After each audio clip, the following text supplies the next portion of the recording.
thank you all for coming today to our, I guess we would call Fall Ohigan lecture.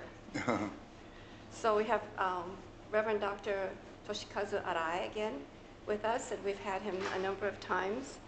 And I'm not sure how you got started, Sensei, but I remember that Fumiko Groves was one of your sponsors, and we have lost her since last year. Yeah, that's right. Yeah. So we're very glad to have you again. And you were also one of our lecturers at my Tokudo.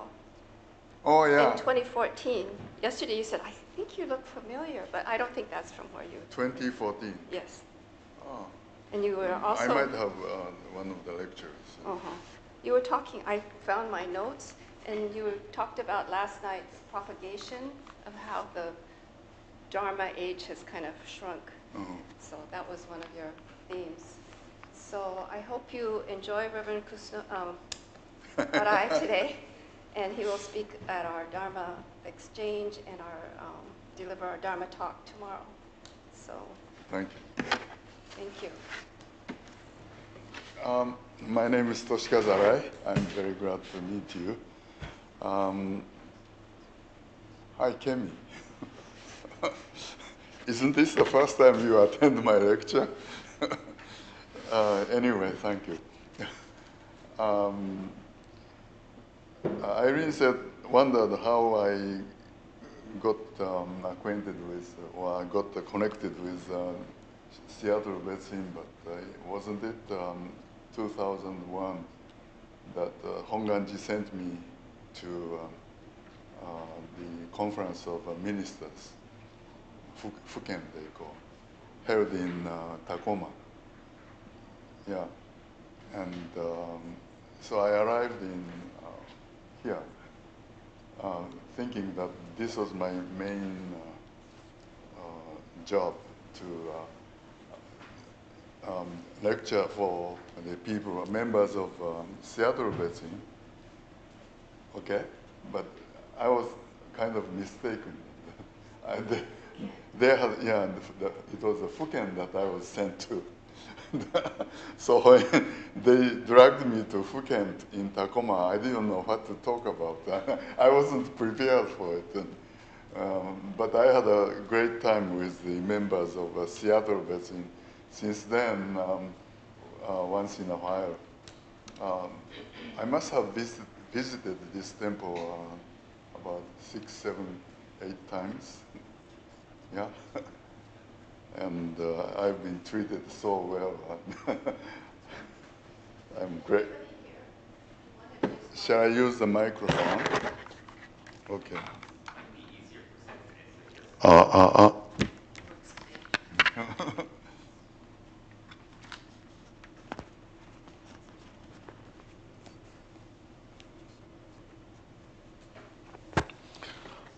Yesterday, I talked about kind of a history of Pure Land Buddhism. And today, I mainly talk about Nembutsu, Shinjin, and birth in the Pure Land. That's the central part of Jodo Shinshu.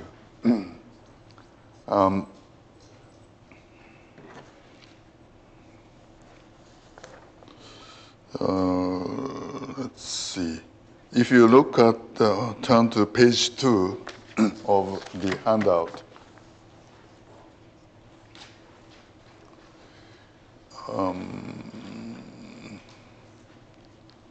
Near the bottom, under number 3, Pure Land traditions before Honen. Honen lived in 12th century, okay? And he was a great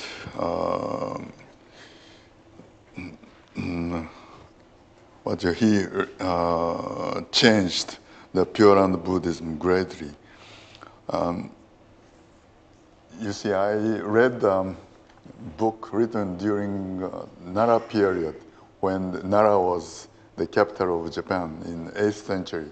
And there is a book called, maybe it can be translated as a collection of wondrous stories.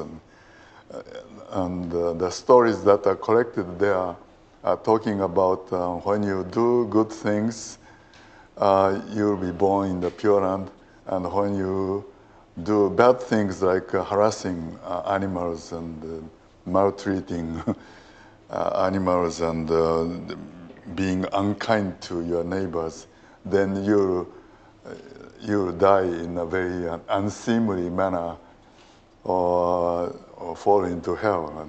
So a good deed brings a good result, and bad deeds brings a bad result. It's so simple, you see.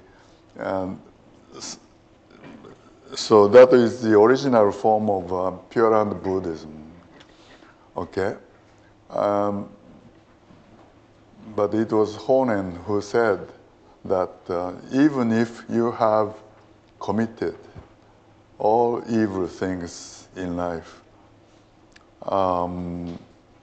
just repent what you've been doing and take refuge in Amida Buddha and say the name Namo Amida Butsu even once, then you'll be saved in the Pure Land. And all your evil deeds in the past are nullified by saying Namo Amida Butsu even once, just before you die. Of course, it doesn't mean, actually, many people misunderstood him saying that, yes, I said Namo Amida Butsu once, so I can do all bad things now. See, there was that kind of a wrong understanding. And Honen keeps saying that that's a wrong idea. I don't mean that way, you see.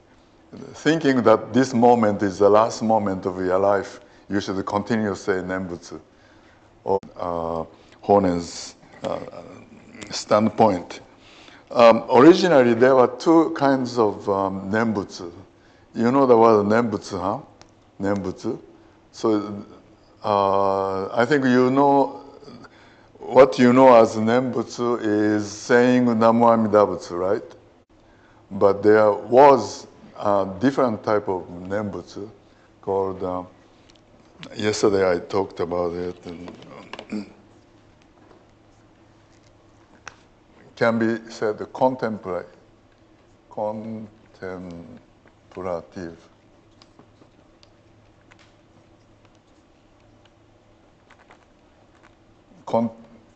Contemplation means, you see, there is a difference between meditation and contemplation.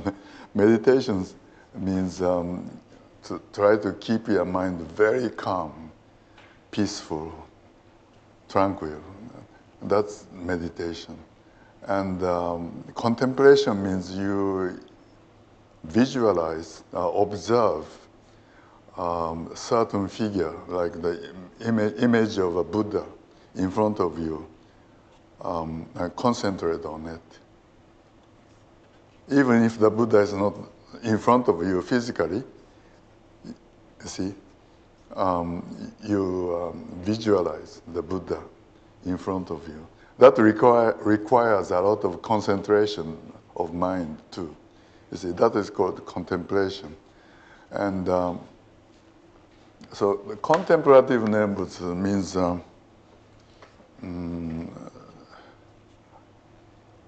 keep your mind peaceful and visualize the image of Amida Buddha in front of you, and to attain oneness with the Buddha. And that type of Nembutsu was a mainstream type of Nembutsu before Shandao and Honen. After all, Nembutsu means, Nem means to think of.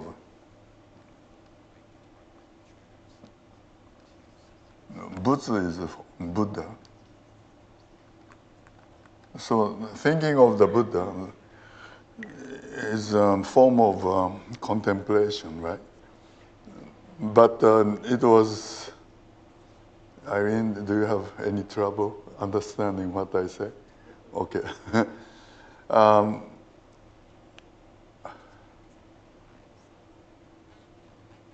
Okay, so this is the original form of Nembutsu, and it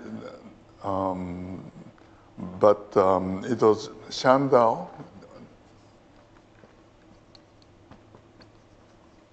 who lived in the 8th century.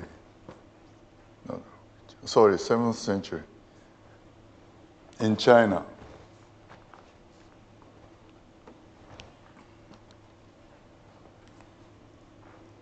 Who said that far apart from, removed from Shakyamuni Buddha's time, we are not able to carry out this type of Nembutsu anymore. And all we can do is say the Nembutsu, say the verbal Nembutsu. Verbal.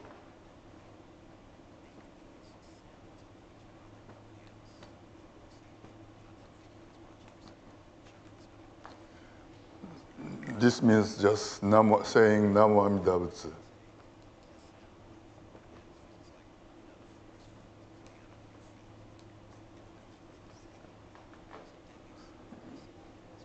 So this will lead you to birth in the Pure Land.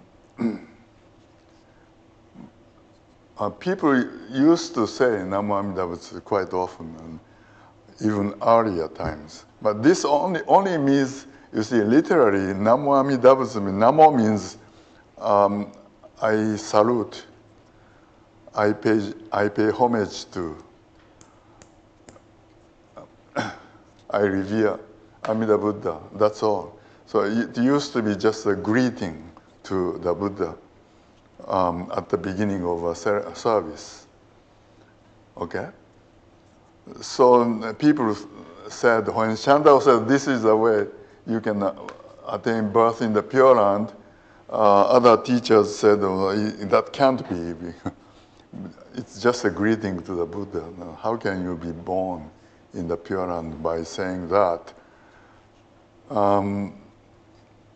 So Shandao said, Namo means I take refuge in. That means I aspire to be born in the Pure Land. I desire to be born in the Pure Land. It expresses my aspiration to be born in the Pure Land. And Amida Butsu, this is the practice. Practice. You see, so this is aspiration. This is a practice. When you have the desire to be to attain Buddhahood, if you want to become a Buddha and practice toward it, then you certainly will attain your goal. So Namo Amida Butsu is the way, only way. Saying Namo Amida Butsu is the way by which you can attain birth in the Pure Land. And so that's what Shandao said. And Honen,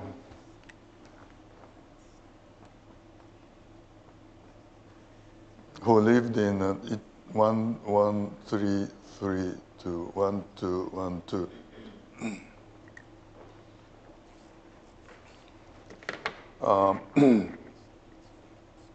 Who rediscovered Shandao's explanation of the verbal Nembutsu. And he realized this is the only way in the age of the last day Dharma, this deteriorate Dharma. The Buddha's teaching had lost the efficacy of guiding people. Only the teaching of Nembutsu is alive and active. Am I clear? If I'm not clear, could you tell me what's bothering you? Yeah, I don't quite understand it. Just because we repeat Namo Amida Butsu, Uh-huh. we don't have the understanding behind it. Pardon? Just repeating Namo Amida Butsu doesn't mean anything if we don't understand the meaning behind it. The meaning behind it is that I take refuge in Amida Buddha. That's the literal meaning. Literal meaning. Okay, and so as I said, originally it simply was used to concentrate your mind on the service, to pay homage to the Buddha. But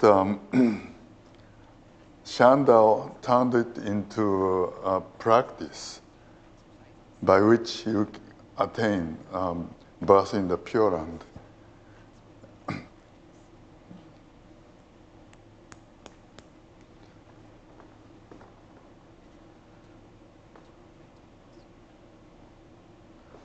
Well, Shinran said, so this entire thing, Namo Amida Butsu, is the name of Amida Buddha.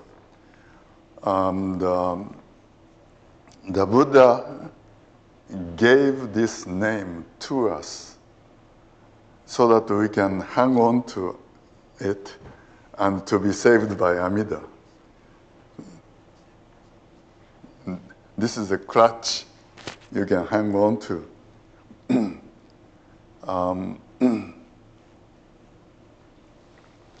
So this name was given by the Buddha to us.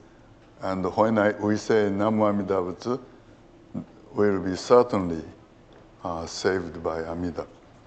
What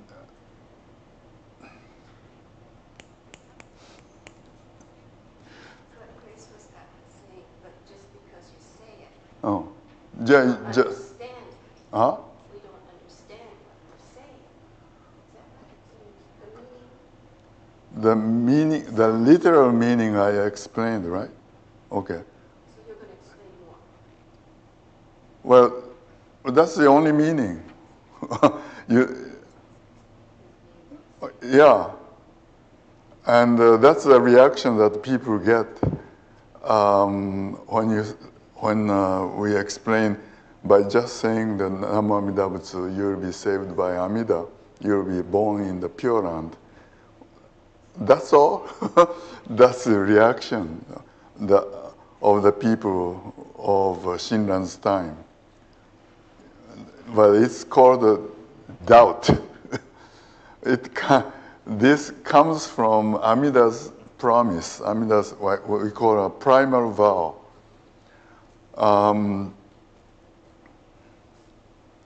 The primal vow means, well, it's a long story.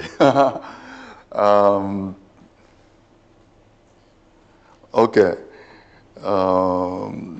The Amida Buddha came into being in order to fulfill his promise that he would save only those who call this name.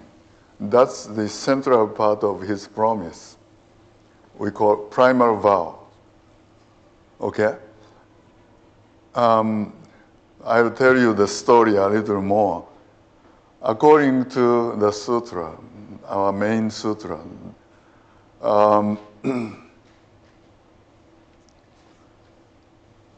in great antiquity, more than we can imagine, eons ago, there was a king. There was a king. And he was touched by the expounding, teaching of Buddha. Okay? That Buddha, there is a name, but I will not mention it here. Oh, I wrote it here. Lokeshvara Raja Buddha means the Buddha who is the Lord of the world. And it's an ancient Buddha. Now you may be confused when I say the name. Buddha, okay, you know Shakyamuni Buddha. He is an historical Buddha, okay? He, as you know, went through lots of practices and finally got enlightened to truth, which is called Dharma. Now, I use the word he was enlightened to the truth. That means what we call Dharma is not his own creation. He was enlightened to it, you see. The truth is there regardless of the existence of Shakyamuni Buddha, but he was able to know what truth is. Then what is the truth? That is concisely mentioned in 4 article sentences. 4 Noble Truths, it's called. You heard the name, 4 Noble Truths. One is the life is filled with suffering. Okay? 2, the cause of the suffering is our bonno, our blind passions. 3, by extinguishing the blind passions, we can free ourselves from, liberate ourselves from the suffering. 4, there are 8 ways to liberate ourselves from suffering. Those are 4 Noble Truths, you see. These 4 Noble Truths somehow summarizes the Shakyamuni Buddha's enlightenment. The reality is that we are living a life of suffering, whether you are aware of it or not, caused by our own blind passions.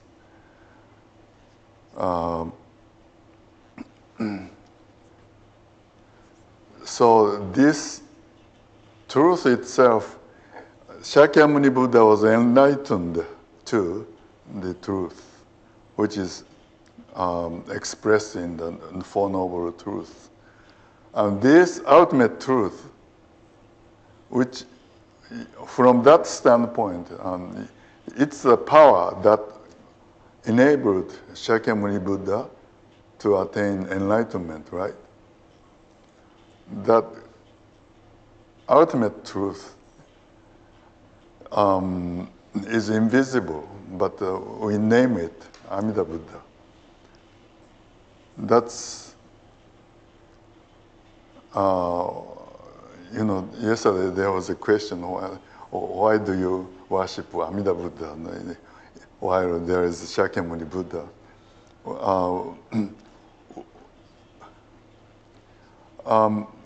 We do respect Shakyamuni Buddha because he's the one that was enlightened to truth, and he verbalized his realization into the form of sutras. Okay? Oh. But the origin of those truths is called Amida Buddha.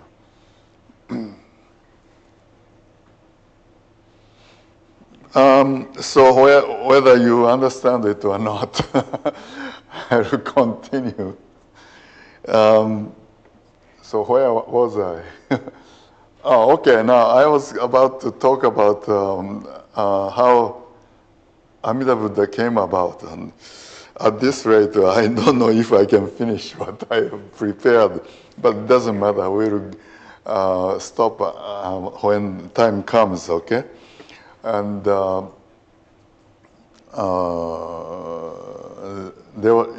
was a king who renounced the world and became the disciple of Lokeshvara Raja Buddha.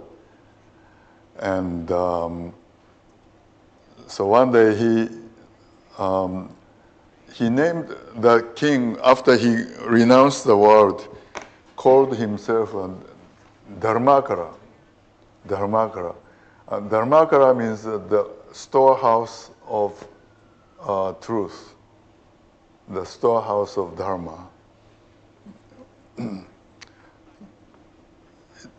he's not a special person, you see. I think everybody has the ability to become a Buddha.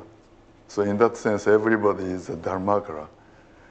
But we call this particular person Dharmakara, okay? And one day he appeared in front of the Buddha and said, I want to establish a Pure Land which can save the maximum number of people, all the people, all the suffering people. You see, the Buddha's job is to liberate people from suffering, right? Okay? Liberate people from suffering. So I want to save all the people. And I want to establish such a Pure Land that can receive all the suffering people there and make them happy. So, the Buddha encouraged him to think about it, how to create such a Pure Land. Okay? And so for a long, long time, we could say 5 kalpas. Now, if I have to explain each word, then it takes a lot of time, but maybe it's interesting.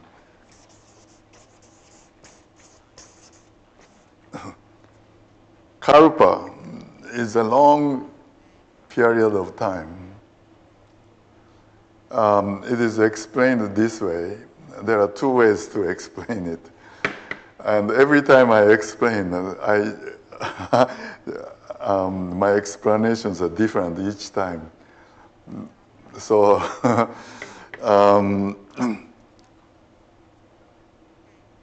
there's a big rock, piece of rock, about 3 miles square. Okay? 3 miles, 3 miles, 3 miles square. And nearby, there's a beautiful pond with pure water. And every 100 years, a heavenly maiden comes down onto the rock and takes off her robe and takes a dip in the pond. Okay? Someone said I wanted to see it, but anyways, and after ablution, after taking a bath there, she comes up and puts on her robe and goes back to heaven. Okay? And so, each time she takes off her robe and picks it up, the rock is rubbed. And the time it takes to rub off the entire rock is 1 kalpa. Okay? So 5 kalpas is imaginably long. But in Buddhist texts, there are expressions like 5 billion kalpas and uncountable kalpas. Yeah. Another explanation is there is a castle about 3 miles square, and that is filled with not a sesame seed. What is that? I forgot the name of the word. Huh? Peony? Keshi. What's keshi and peony? Anyway, think of pepper seed, okay? And every 100 years, 1 piece is taken off and the time it takes to empty it is called one kalpa. So when I explain such a thing, then I forget where I was. So anyway, for 5 kalpas, Bodhisattva Dharmakara.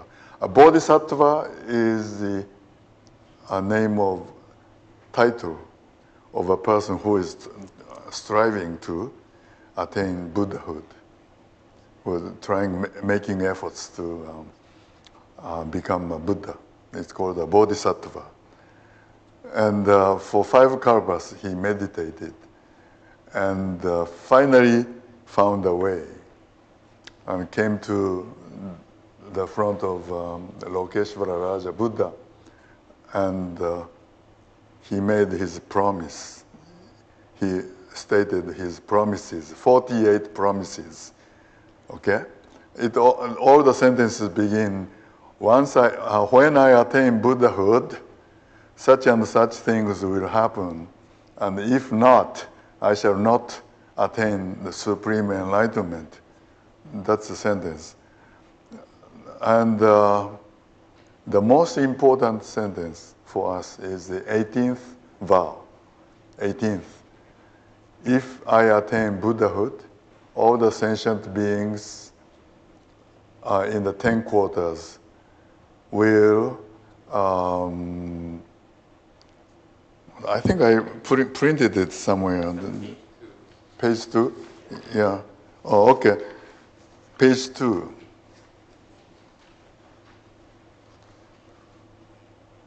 If, when I attain Buddhahood, the sentient beings in the 10 quarters who, with sincere mind, entrust themselves to me and wishing to be born in my land, call my name even 10 times, should not be born there, may I not attain supreme enlightenment.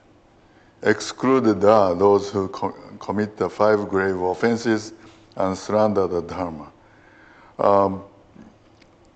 This means that when I become a Buddha, all sentient beings who call my name up to 10 times, entrusting themselves to me, will be all allowed to be born in his Pure Land. That's the meaning. All right? So that's the origin of Namu Amida Butsu. Finally came to this point. That's why his name is Namu Amida Butsu, okay? So when we say Namu Amida Butsu even 10 times, we'll be born in the Pure Land. So that's the main part of Jodo Shinshu. That's the main part of Jodo Shinshu.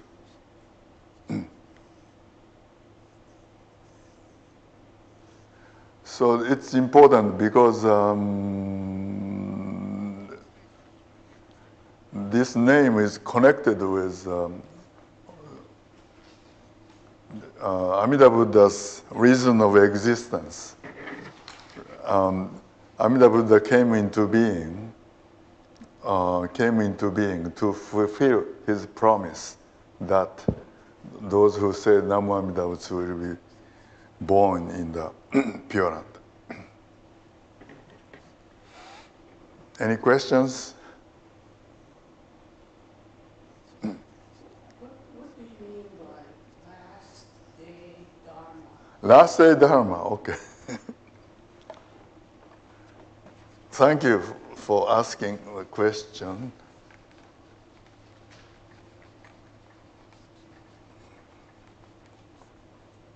According to the Pure Land tradition, okay,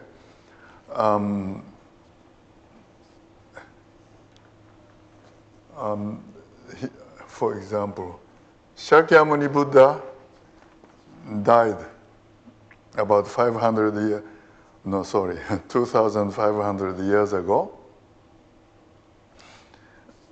His teachings were well carried out, followed, about 500 years.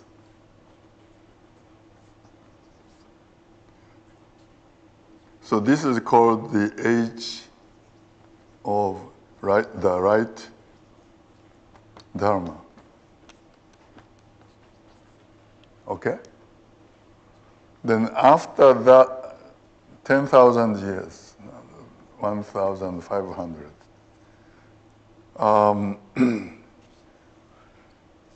somehow the teachings were still remembered. Shakyamuni's teachings are remembered because they are written sutras. But people forgot the true spirit, true meaning of the sutras. They were not able to understand what is written in the. Well, they could read the sutras, you see, but they were not able to understand the deep meaning of the sutra, right? But there's a semblance, the resemblance of right age of the right Dharma in form. So it's called the age of semblance Dharma. Okay? There were temples, there were sutras, and there were monks, but very few understood Shakyamuni's teaching anymore. After that, the temples crumbled and the monks are no longer respected as before. And the teachings are not followed correctly. Nobody observed the precepts. You know the word precept? Okay. And so about 10,000 years. This is 1,000 years. 500 years. This is called the age of last day Dharma. But there are still sutras, written sutras, but nobody understood the true meaning of the teaching. And Shakyamuni's true meaning, true messages are forgotten. And so that's where we live.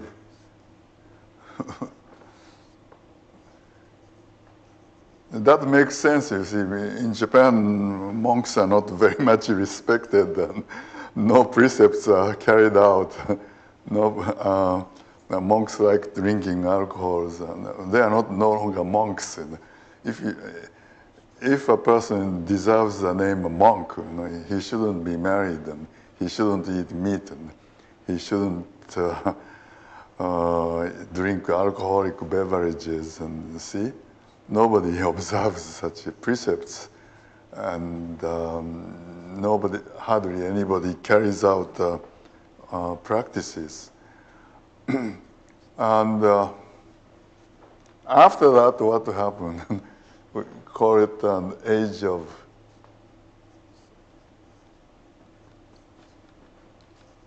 extinct Dharma. Extinct. The Dharma is dead. No more sutras.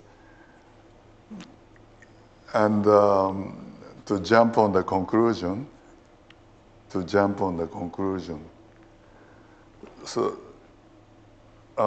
this kind of deterioration, or declining of the Shakyamuni's teachings takes place with the original form of Buddhism, called Path of Sages.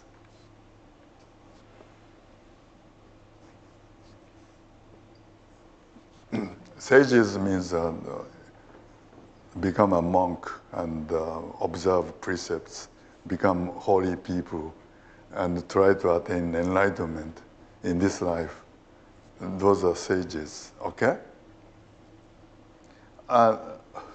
this declining view of history applies to the path of sages. They follow the original form of Shakyamuni Buddha's Buddhism. Am I clear? Okay. And on the other hand, Shakyamuni Buddha was able to see that his teachings would decline and ultimately vanish. So he left another type of teaching. That is the Pure Land Buddhism. And he, in the form of the larger sutra on the Buddha of immeasurable life. And both Honen and Shinran says this form of Buddhism did not begin with Shakyamuni Buddha. It was there even much earlier, from immeasurable, unimaginably ancient times. And but when Shakyamuni Buddha's form of Buddhism was prosperous, it didn't come to the surface. Nobody said Namo Amida Butsu during this time. But as his Buddhism declined, the Pure Land Buddhism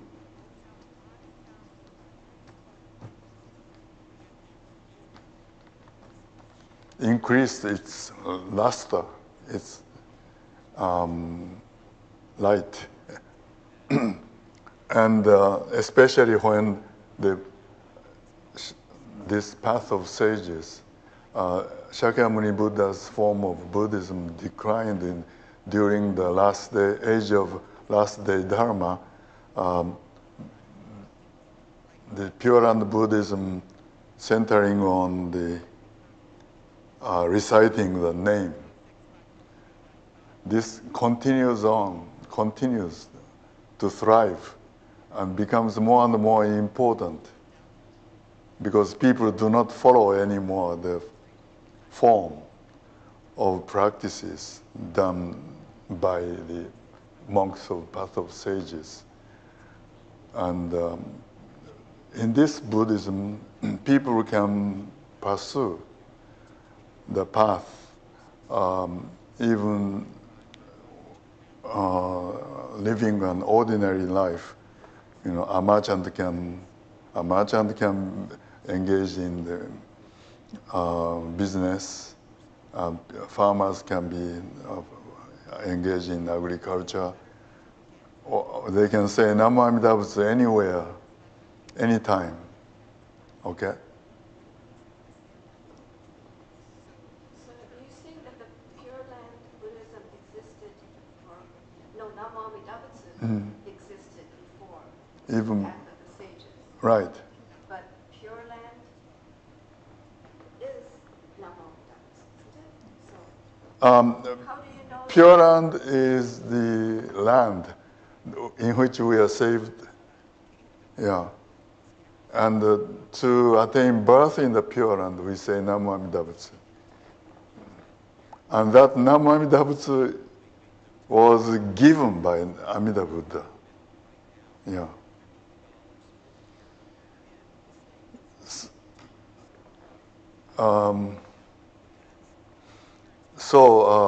The original, traditional form of Buddhism has declined, and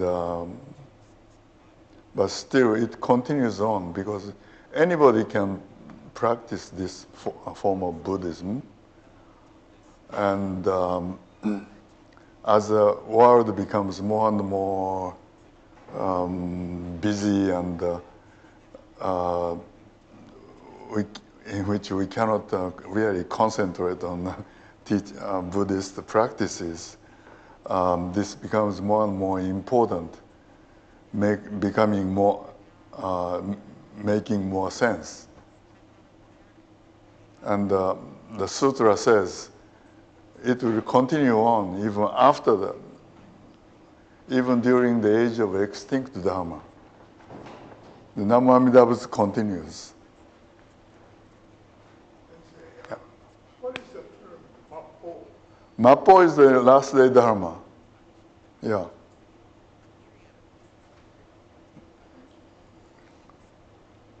Okay? I've heard that many times, but Uh-huh. I don't know exactly what it means. When the Dharma has declined. Yeah. Yes? The Mapo or age of last day Dharma, and then it becomes age of extinct Dharma. But then you just said 1 minute ago, in the age of extinct Dharma, we will still have. This is my understanding. In the age of extinct Dharma, I thought you were saying there will still be Namo Amida. Yeah. I think that's what you said. Yes. That's what I said. All the sutras will be lost by this time. Yes. And it might be that even the larger sutra is lost. And Honen makes a very interesting comment about it. Because saying Namo Amida Butsu continues.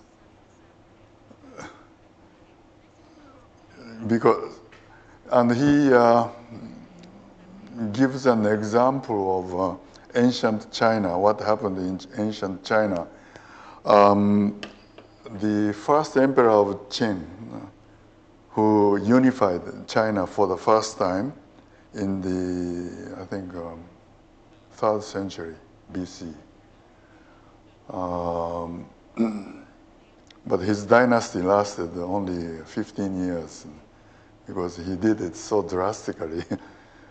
Anyway, he, the first emperor of China, the first emperor of China, his grave was discovered and with a lot of porcelain, other soldiers, you see. They are exhibited in different museums and pictures. Anyway,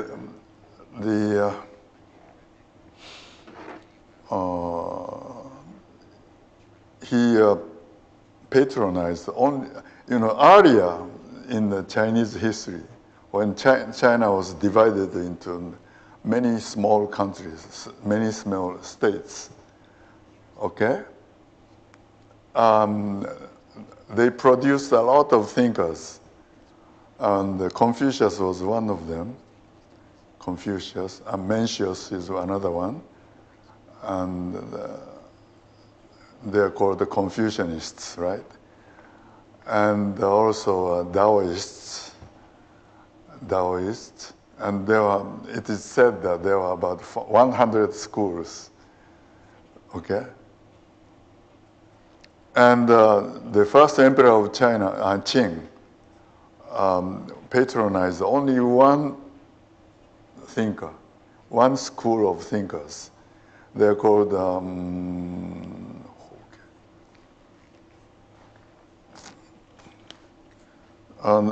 can be legalist. I just thought of this name, legalist. They believed in strengthening or tightening the law, and make clear only those who observe the law will be promoted, and those who go against it will be punished. Am I clear? And all other thinkers, all other followers of the thoughts, the followers of all other thoughts were banned or killed, especially followers of Confucianism. They were buried alive, and their books were burnt in exactly the same way as Nazis did. And yeah.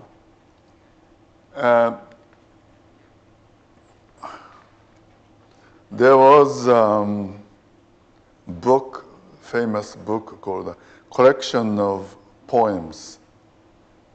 Hello. Oh, hi, how are you? Take a seat. Do you have a handout? There's a handout over there. Yeah.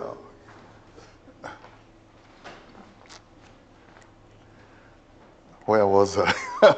Oh, okay. There's a book, a collection of songs, ancient songs.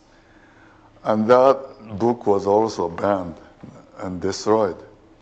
Okay? But it's a collection of songs, right? And the songs remained in the people's mouths and minds, and the songs remained. And after his dynasty perished, the songs are again revived and continue to live. In the same way,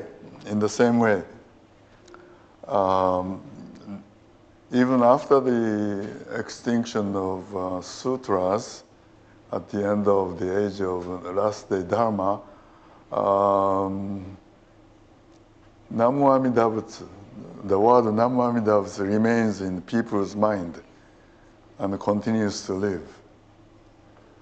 This is what Honen said. Okay? Yeah? Is the Pure Land same thing as Nirvana? It's a difficult question. No. Again, what is nirvana, you see? It literally means blowing off all the blind passions. It's a state, condition, in which all the blind passions have been extinguished in a state of total tranquility. Yeah. Or it's maybe equivalent to or a synonym of enlightenment. Yeah. So in that sense, the Pure Land, it's a Buddha land. The Buddha's wisdom prevails. And in that sense, you can say the Pure Land is same as nirvana. In fact, Shinran says that way, yeah. Because the confusion for me throughout my life has always been, the birth in the Pure Land is very heaven-like connotation. And the saying of the Nenbutsu feels like accepting Jesus Christ as your Savior. So it's very similar Christian parallels to when you live in the U.S. And what I've come to understand, and I don't know if this is right, is that the Pure Land is not a actual heaven. It's not a state. It's a metaphor for nirvana, for peace, for acceptance. So your recitation of Namu Amida Butsu is not just your mind, but your heart being accepting and at peace with whatever it is. And that's that's the state of mind I try to adopt when I say Namu Amida Butsu. But that's my own understanding. I don't know if that's correct. So you are asking what Pure Land is? Yeah. That's the question. I'm thinking about Grace's question about how can just reciting Namu Amida Butsu make a difference? They're just syllables. So why is it that reciting Namu Amida Butsu is so central to Okay. As I have been explaining, that saying Namu Amida Butsu, well, the word Namu Amida Butsu, it's a name of the Buddha, and it was established by the Buddha himself, and it's been given us so that it's a symbol of Amida's compassion. Okay, so this is something we can, it has a form, right? But Amida's compassion doesn't have a form. But Amida gave his compassion a form and gave it to us. And so the saying Namo Amida Butsu is, as you said, it's accepting the teaching and becoming, allowing yourself embraced by Amida Buddha. Yeah. So that means you are already embraced by, when you say Namo Amida Butsu, you are already embraced by Amida Buddha. So you may not feel anything when you say Namo Amida Butsu, but there's a world of difference between when you are saying that or you are not saying that. Yeah. When you are not saying that, you are just an ordinary person who is lost and maybe living by reacting to the situations. And when you say Namo Amida Butsu, as you have said, you are accepting the Amida Buddha's working. And Amida Buddha is accepting you too. It's a mutual thing. And you know your life is focused now. Yeah, and in my own mind, I've always thought, when I say it today, it's different than when I said it when I was 8 years old. So your appreciation or your understanding of it is different. Yeah, I think, let's see. Your understanding and appreciation grow. You are nurtured by saying Namo Amida Butsu, even though you may not be aware of it. And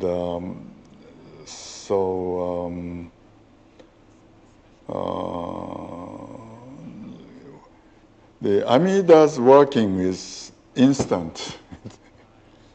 Yeah, it's very quick. But since we are covered with or filled with blind passions, it's very slow that we become aware of it. It's very slow. Yeah, it takes a whole life. Yeah. Should we chew on that over a break? Yep. Okay. Can you join me in Gasho? I didn't do Gasho. Namanda, Namanda, Namanda, Namanda, Namanda, Namanda. We have refreshments in the chapel there. Chapel. And hot water. We have refreshments in the chapel. And we'll come back at, 2:15? 2:15, fine.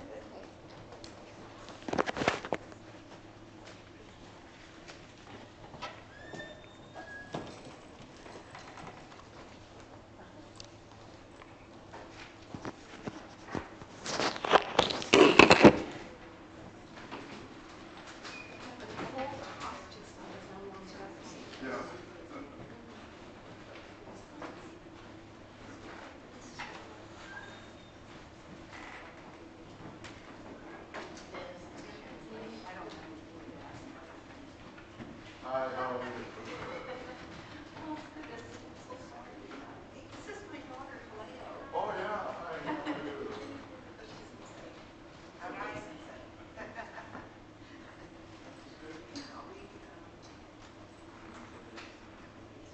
Oh, Interrupt you.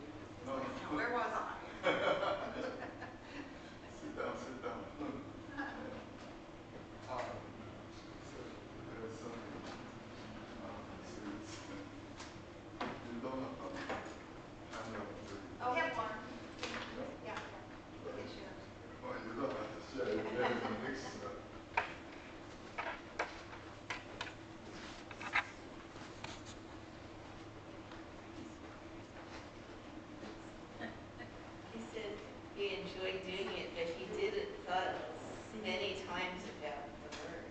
even though it's, well, no, it wasn't intended to hit the notes.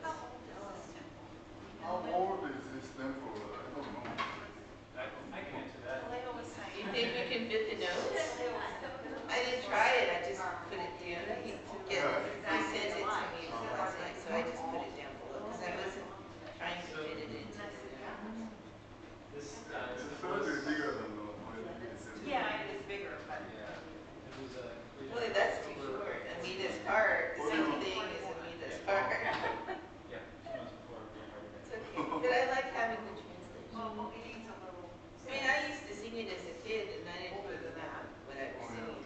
But now I realize it's ball, error, and I mean, I know the words, Yeah. but I wasn't paying attention.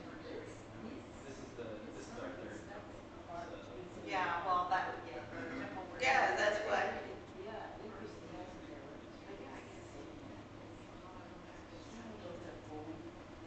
What's their name again? Caldero. Well, I mean, I know that Toshikazu's had heart, but it didn't occur to me. Oh, Now I know that. we came from Hawaii, actually. It okay. were members of the these Oh yeah. Okay. When I sang it as a child, I didn't really know what I was You singing. know, President Kerry. Oh, yeah. We went to Tokyo together. Oh, really? Yeah. Oh, cool. Yeah, he's now at Makawao. Yeah. Because if the translation's not in there, We got the. if we include it.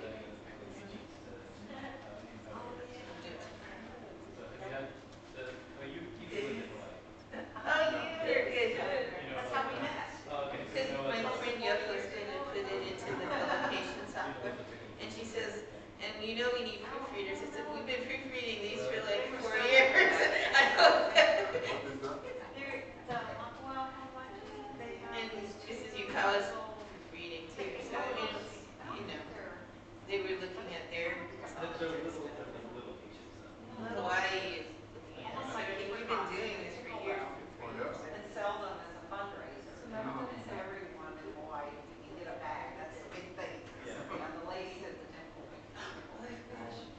Yeah. I was supposed to send them the ones to, I had a migraine yesterday. Really, yeah. Oh, yeah. It's really fun. So he's talking about Carrie. I went Thursday night and I came back Tuesday night. And then the choral festival was just Saturday afternoon and Sunday service. But we rehearsed all Saturday afternoon plus Sunday morning to sing the songs. Back in Hawaii, The conductor was really good. She was this but he's wine like a member of Nola. Oh, yeah. before his society. And he's like a And she had her retired ad executive. opera chorus. You know? Yeah. Yeah. Oh, he's fairly old. Well, yeah, he's not probably. Totally in his 50s, I would guess. Yeah, 50s. I never get it right when I'm doing it, especially Oh, yes. He has a granddaughter. So that's Francis O'Connor, the one who's been proofreading the English lyrics on Hawaii Music Committee. Advertising executive, but he really helped with our media, actually. Yeah, my cousin's sisters. They're actually, Sure, Oh, sure. okay. yeah, we're second cousins.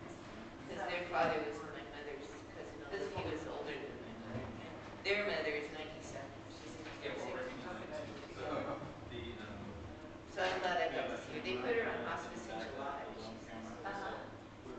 She's not eating very much. And then I went to hear Dave Yamasaki. He had a gig. Mrs. Yamasaki.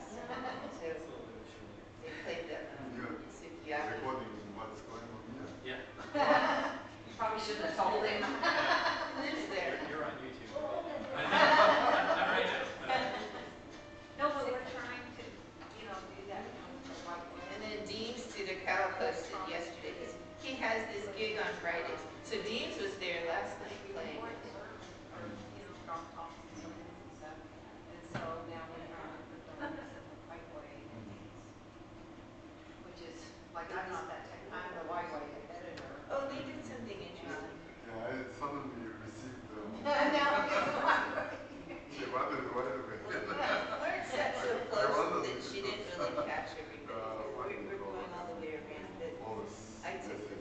Oh, yeah.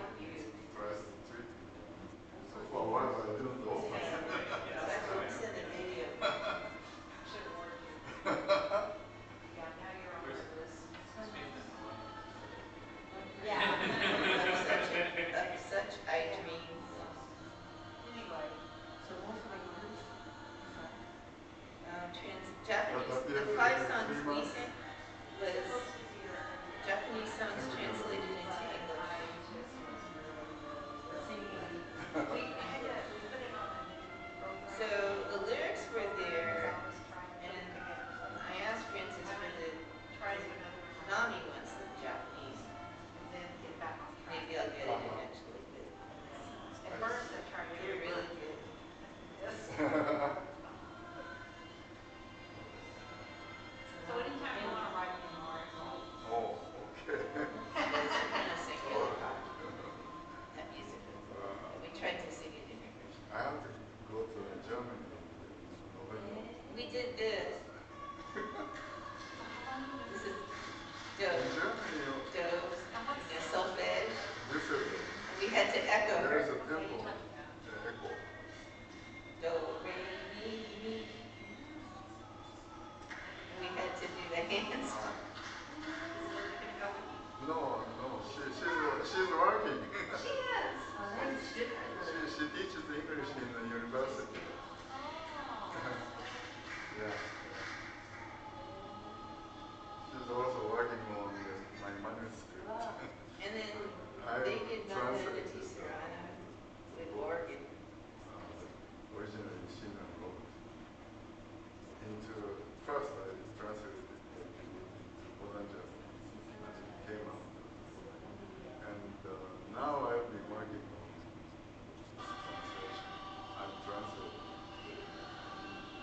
So when is that coming? Um, You can hear the organ in the The back. manuscript is almost ready. I have to write a preface to No, that. this is Vandana Tisarana. I'm hoping to finish the whole thing by the end of this year. When the Jodo Shinshu Center But the organ was leading us. said that they will publish Yeah, it's way ahead. until it becomes reality. I'm just hoping. Lucky your wife will help you with that. Yes. I just thought it was weird. I just taped it because I thought it was strange. I mean, that. I'm hoping next year. Oh, Oh, yeah. Kimmy, are you running away? Tea, okay. I was in Hawaii last weekend Oh, really? for they had a Coral Fest at the Hawaii Fest. Yes. Yeah. And you went? You guys participated in it? I did. Oh, I have relatives.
Oh, there's one in Yes, and it's a wonderful time up here because between our Reverend Kusnoki and Reverend Miyaji down in Tacoma, just wonderfully young, vibrant, intellectual, well-trained. Beautiful red. You would enjoy it. That's not. But,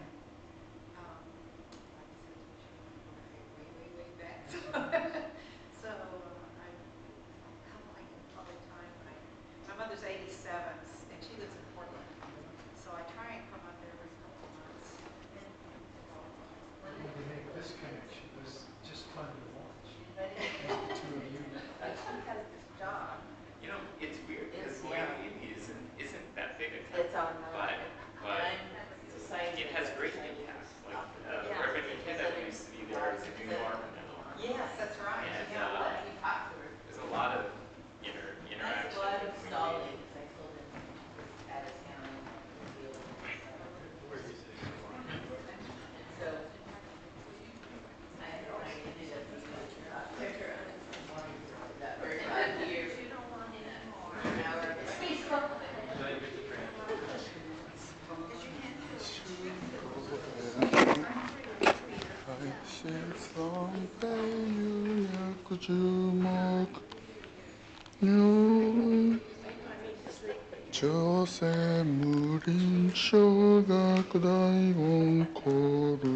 The music, should we pass it on? That music? Is that the Jusei? No, I was just humming Sambutsuge. We have it ready to do tomorrow. Yeah. Oh. I need to practice. That makes it easier for me. I don't have to give a lecture. Okay. Namandav, namandav, namandav, namandav, namandav. So where were we now? I was trying to explain the meaning of Namu Amida Butsu. Okay. Please turn to page 4. This session lasts till 5 o'clock? 4:30. So we have about a little more than 2 hours. That's great. Okay.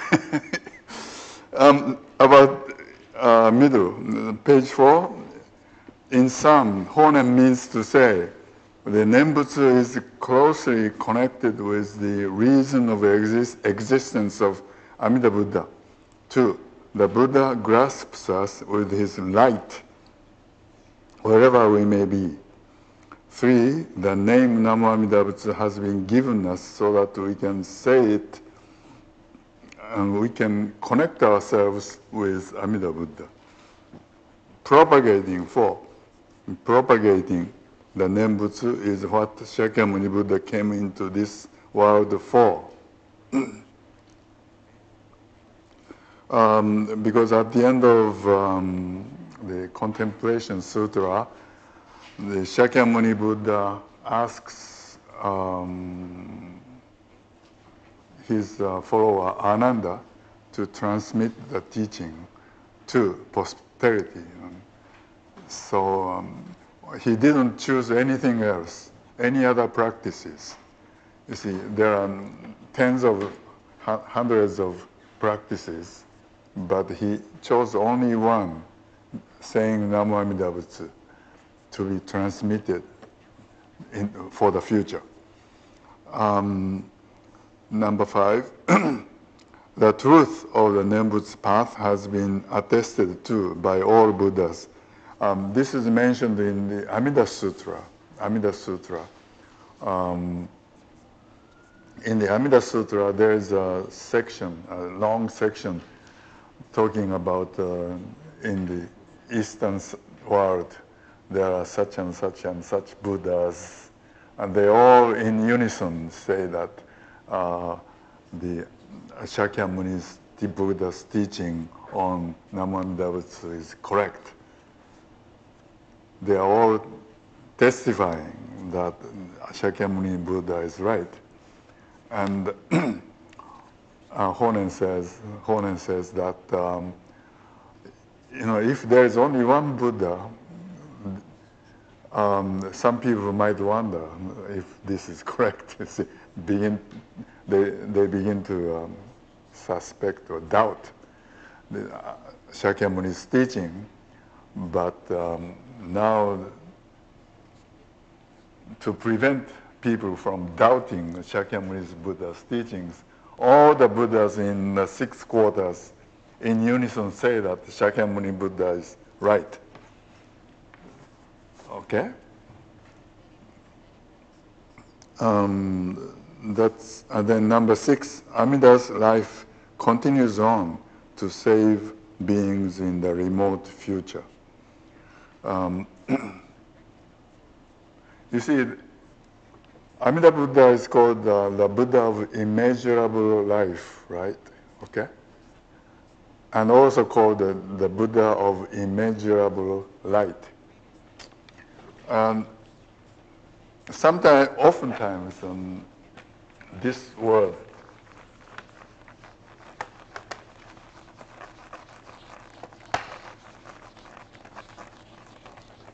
actually this name, the Buddha of immeasurable life, is a translation of the original Sanskrit word, literal translation.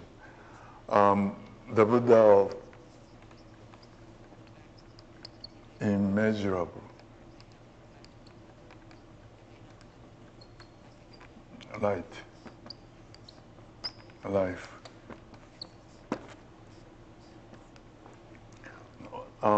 Earlier, when I started studying Jodo Shinshu, I had thought originally there were 2 Buddhas and they were put together, but that's not the case.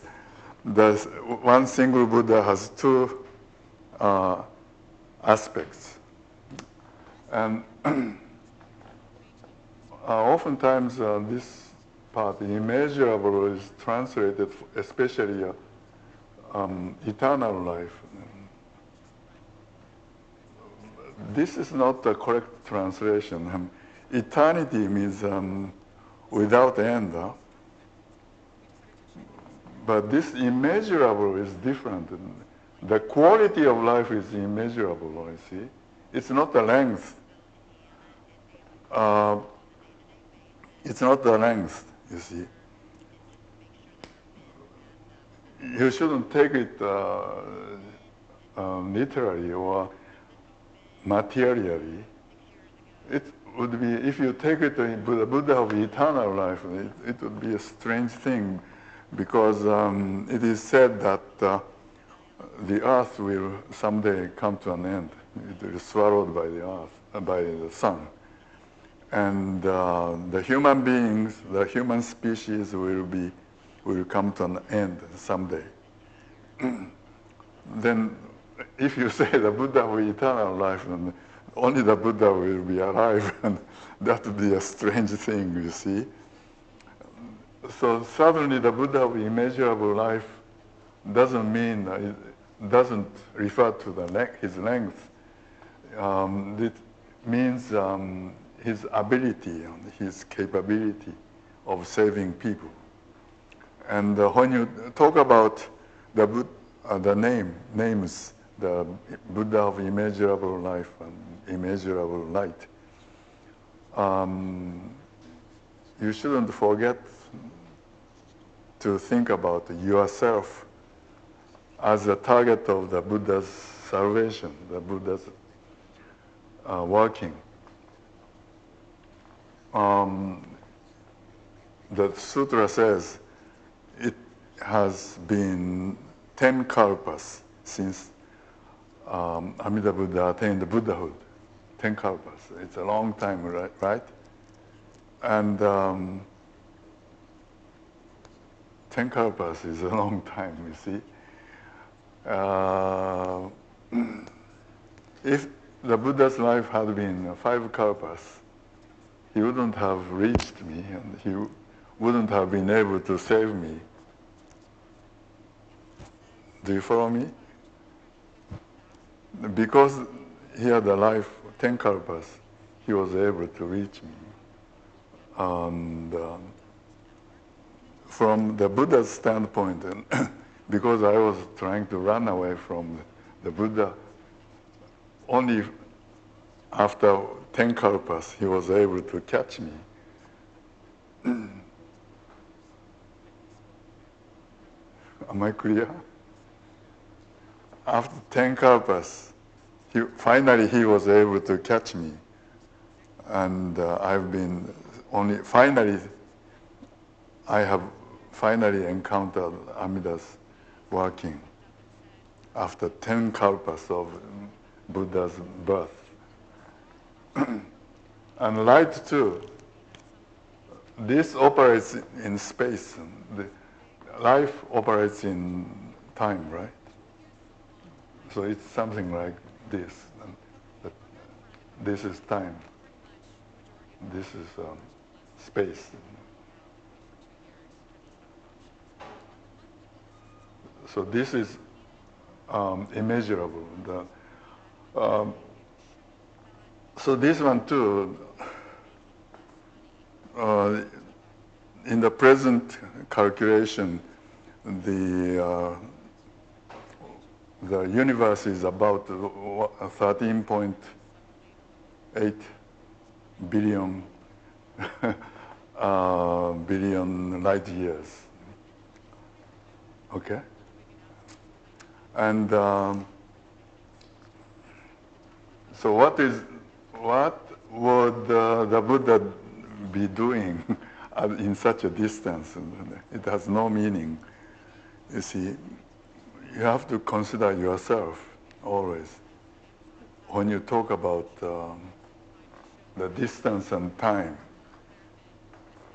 The Buddha's light has finally reached me, who lives at the end of the universe. And that's the meaning of the immeasurable life and light. Am I clear? Not very clear. It's difficult. No, what I'm saying is that when you talk about the life and space, you shouldn't forget including yourself in the scope of Buddha's working. Yeah. Yeah. So, including myself, am I supposed to say, I was around a long time ago, and only now that I encountered the Dharma? Yeah, the Buddhism believes that we've been repeating birth and death from eons ago. You will call, whatever. Yeah, we've been. And like me, Oh. now Finally, I've encountered that. Mm-hmm. Finally, the Buddha has been able to grasp you.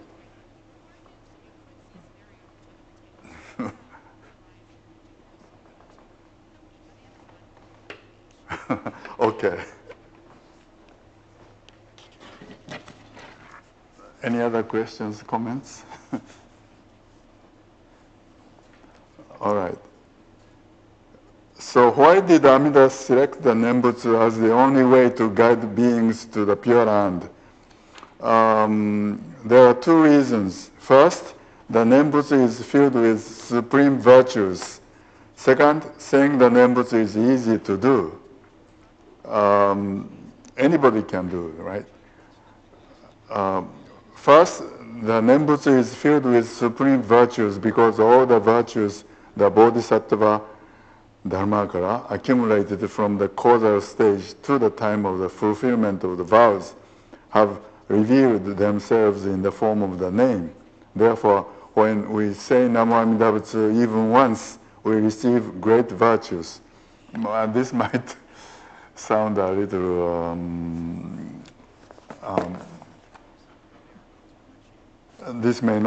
you may not really get the meaning.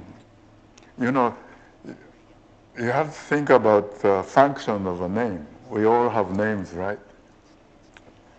And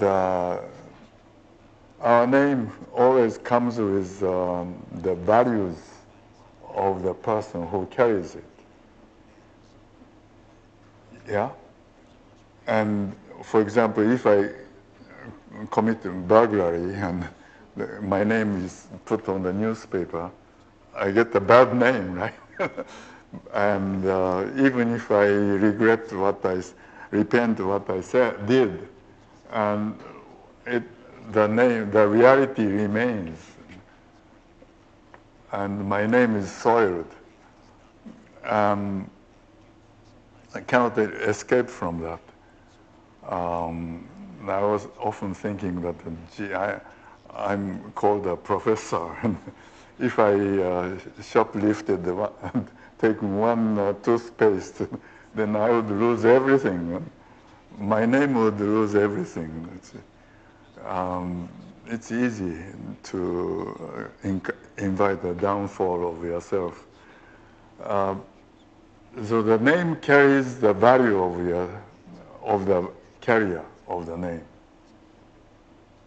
You see, and I'm not good at remembering names, but when I call someone by the name, that means I'm accepting the person. Yeah. It doesn't mean I'm not accepting those who I haven't memorized their names. And so Amida's name, Namo Amida Butsu, contains all his virtues. So when we say Namo Amida Butsu, we receive the virtues of the name, the virtues of the Amida through the name. That's the meaning. Second, saying the Nembutsu is easy to do. It is easy even for foolish, young or old ones to say Namo Amida Butsu. That is why the Buddha, reaching out with compassion for everyone equally, selected it as the practice for birth in the Pure Land. Everyone equally is the key expression. If gift giving had been selected as the practice of the primal vow, impoverished ones would have to give up their hope to attain birth. If observance of precepts had been selected, those who have broken precepts or who have no precepts would be denied birth in the Pure Land. If deep meditation had been selected, the scattered-minded and crude-behaving could not have a chance to be born in the Pure Land. If wisdom had been selected, ones lacking high intelligence could not be born. The same thing can be said about other practices. That is why Dharmakara Bodhisattva, awakened to compassion and desiring to save everyone equally, made the one practice of reciting the name or the Nembutsu as a practice of the primal vow, not selecting other practices. As I said, I've been translating this Shinran's work, Saiho Shinansho. I just I took from my translation and put here. So this is an example of the book that is coming. Look forward to it.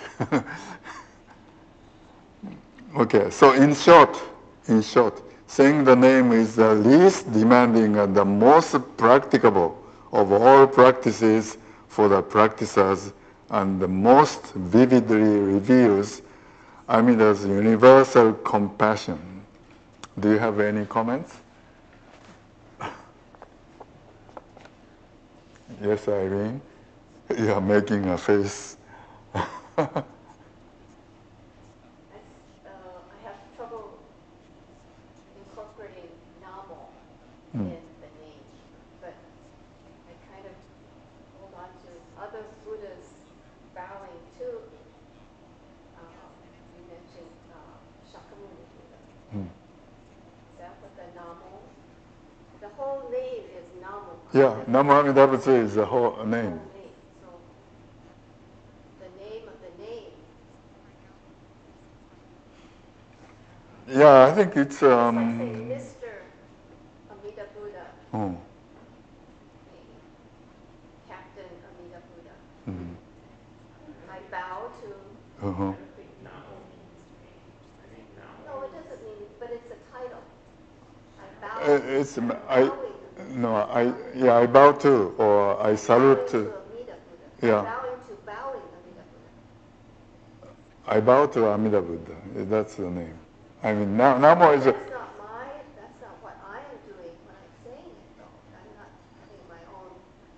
I'm allowed to say Namo Amida Buddha. By Amida Buddha. You're allowed to say. But I'm not saying it on my own volition. Hmm. Yeah, it looks like you have selected it. You have decided to say Namo Amida Butsu, but yeah, you could reject it, but you refuse. You can refuse to say that. And still, you have selected it. You chose to say Namo Amida Butsu, but ultimately it was caused. You are caused to do so by the working of Amida Buddha from the standpoint of Tariki, other power. Yeah. So I don't know why Namo is in there. Why don't we just say Amida Buddha. Amida Buddha, Amida Buddha? I mean, and it's like the sort, the root of namaste. yeah, So, I bow to you, I trust and trust in you. But it sounds like I am doing the entrusting, but it's not. I'm giving thanks, and I am allowed to say it, but because I am not the one that's making me do this.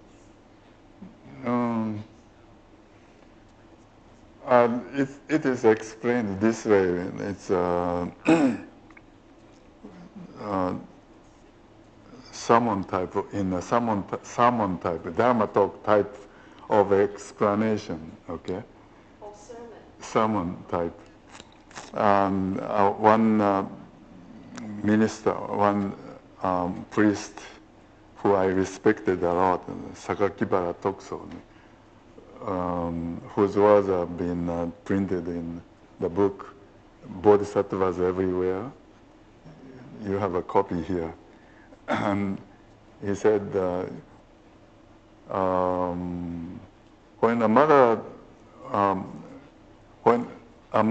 when a woman gets a baby, and there starts interaction between the baby and the mother, right? And the mother, when she talks to her baby, she doesn't use the word I. I will do this for you. Mom will do this for you, right? Mommy. Mommy is she herself. But she's putting herself in the position of the baby. That's why she says, Mom or Mommy will do this for you. In the baby's position. You see, so we are, in the same way, we are so ego-centered. It's hard for us to show respect to others, even to the Buddha. So the Buddha gives us the way that we are supposed to say, in our position. That's why Namo Amida Butsu, the Buddha is saying Namo Amida Butsu. It's giving us. Mm.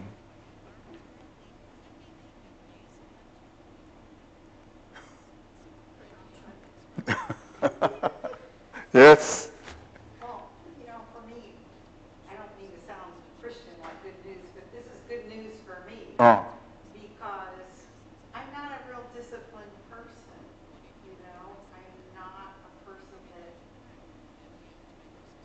could follow probably Mm-hmm. and it is easy, and that's good news for those of us who,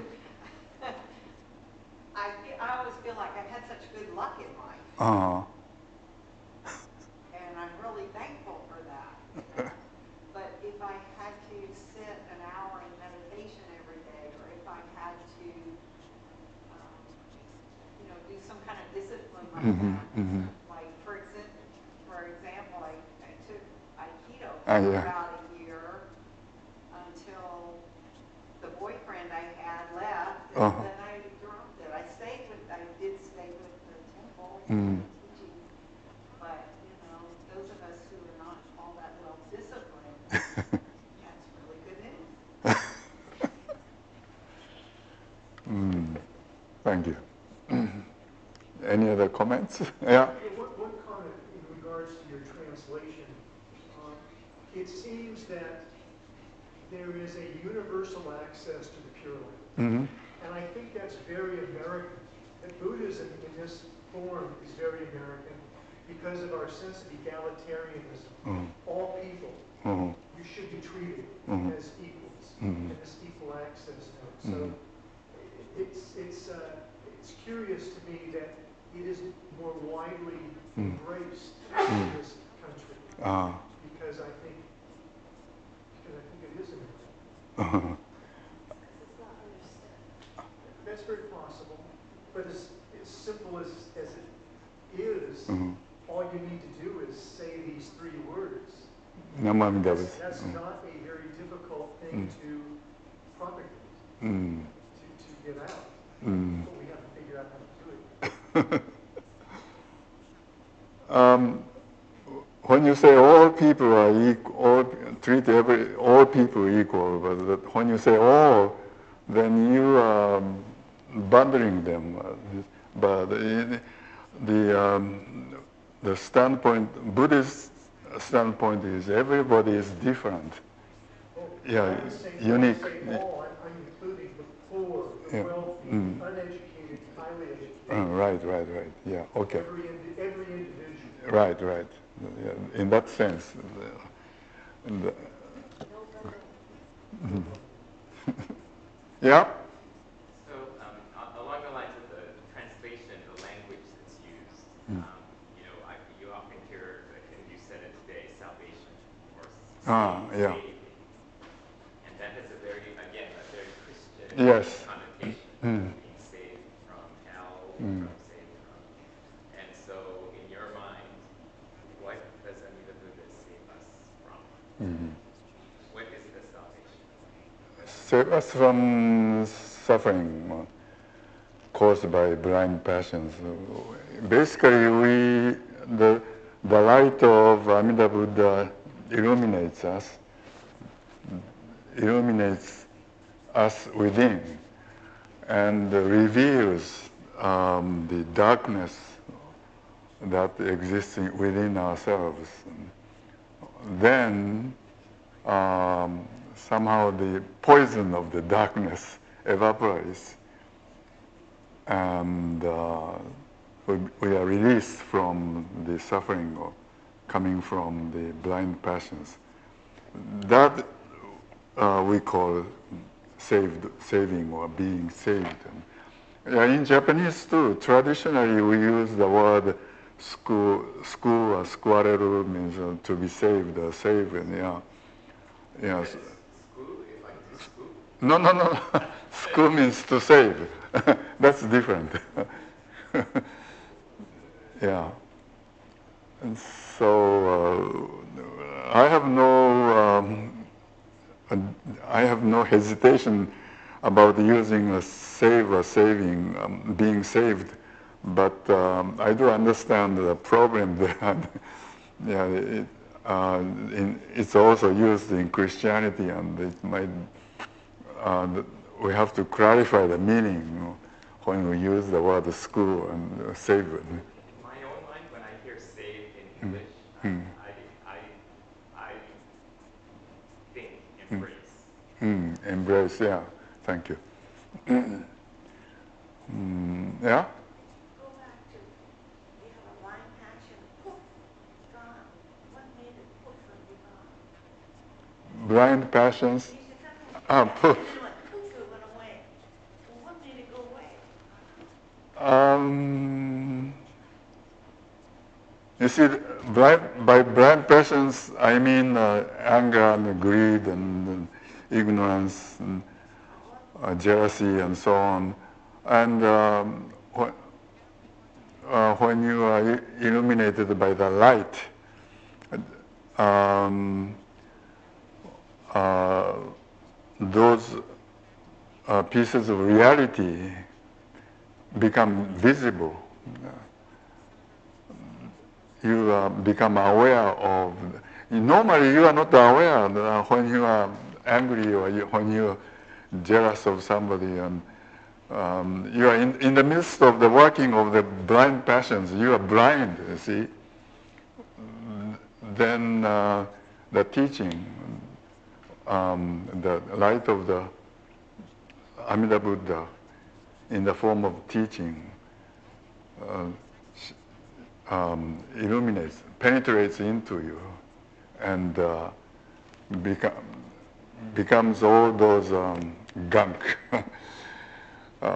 visible and discernible. And so that's what I mean. How does it go poof? Poof. I mean, it disappears. I think when you mean poof, It doesn't disappear. It's there still. oh, it's still. Yeah. You just know it's there. No, yeah, I'm angry. Why am I angry? Because I'm unreasonable. Something like that. How do you make yourself feel better? Feel better. Okay, you're angry. Uh-huh. What does this happen? I'm angry. That depends upon the situation, right? It takes time. Is it the Eightfold Path? Then try to look at those. Eightfold path? That's difficult. I don't know how I'm going to make it go away. Poof. I don't know. I heard that in talk, but maybe no one else. He said it goes poof. Anyway, that's what I thought you meant. When you are angry, you cannot eliminate your anger, but you become aware of it. Yeah. You're aware of it. Yeah. And how do you get rid of it? I mean, when you become aware of it, then you also come to realize the cause of your anger. Yeah. Then when you realize that anger comes from your own selfishness, then the anger is bound to disappear someday, sometime, not immediately.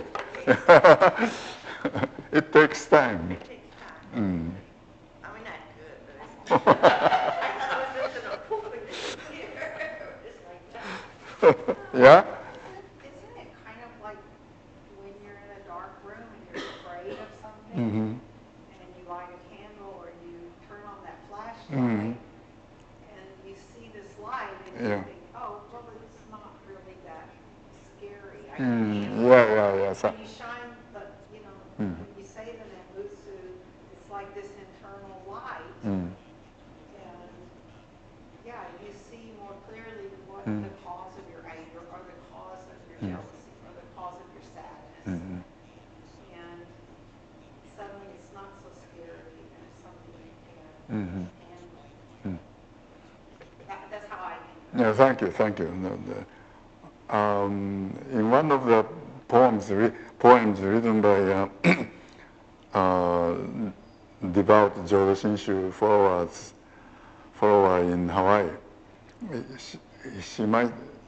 he must be dead already, but there's a book published in Hawaii, Dharma Treasures. Yeah.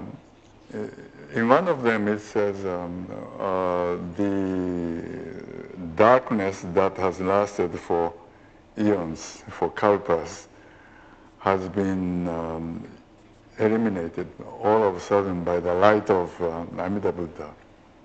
And now she feels she is very much free from the darkness that had filled her mind.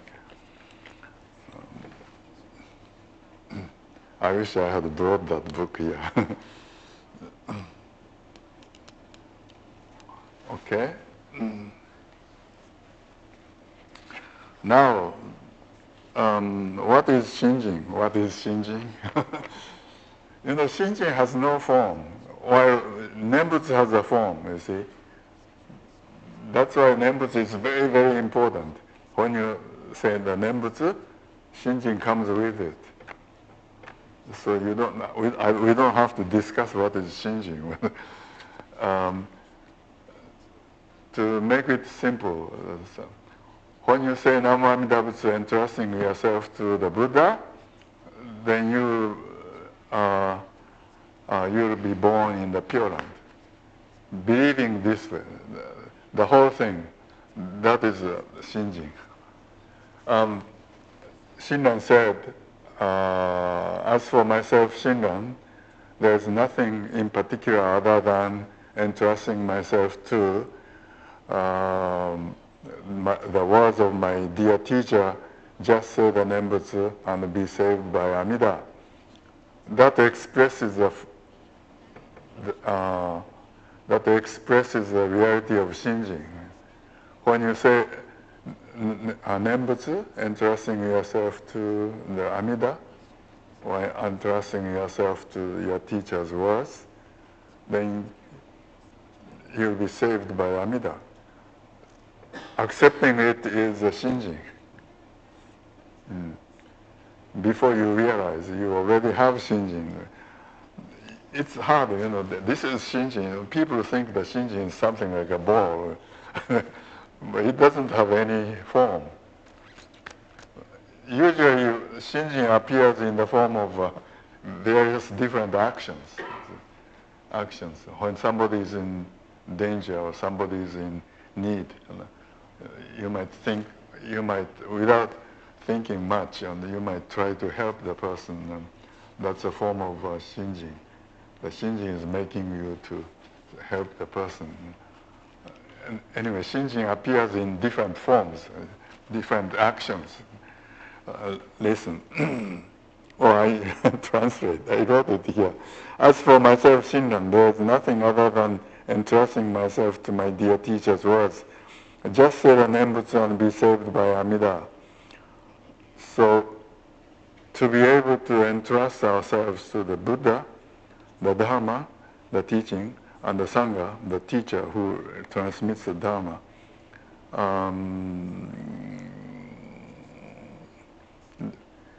that is Shinjin, and to be able to entrust ourselves to the Buddha, Dharma, and the Sangha.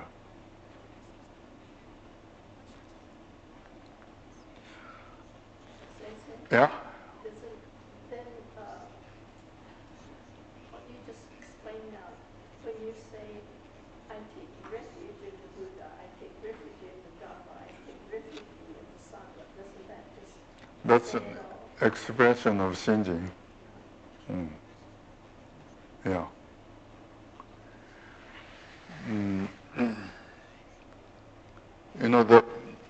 The Buddha is invisible, right? And on the other hand, the Dharma is kind of visible in the form of writings, sutras. But to understand the meaning is our job. Anyway, the Sangha takes the form of the teacher, you see. So for us, the teacher is our direct contact with the Dharma and the Buddha. Am I clear? The teacher.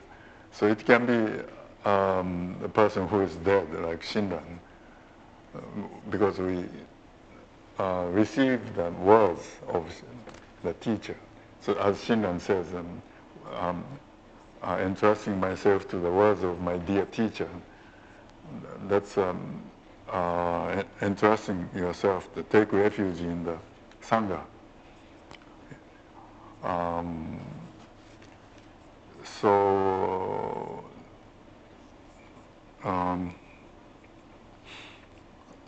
concretely, this entrusting, the Shinjin, takes the form of entrusting yourself to the person who transmits the teaching, such as Shinran Shonin. Or sometimes you encounter great teachers, you see, like Sakakibara, Ikeyama Eikichi, and another person I recently read is Shichiri Gojun, who lived about, he died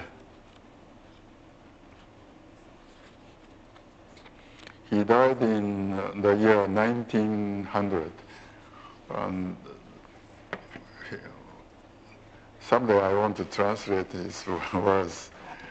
Anyway, so really accepting the words of the teacher you believe in, you trust, is a form of shinjin.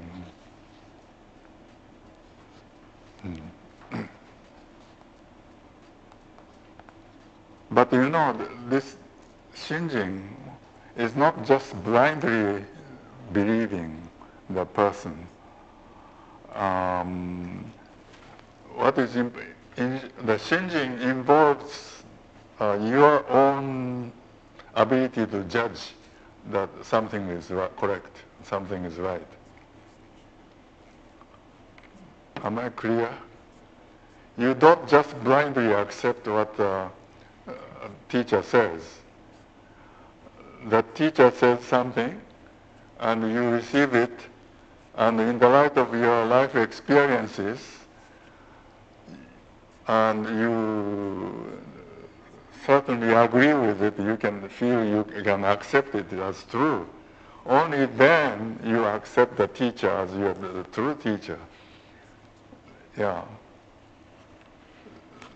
So the shinjin is not just blind faith. You know, when Shinran said,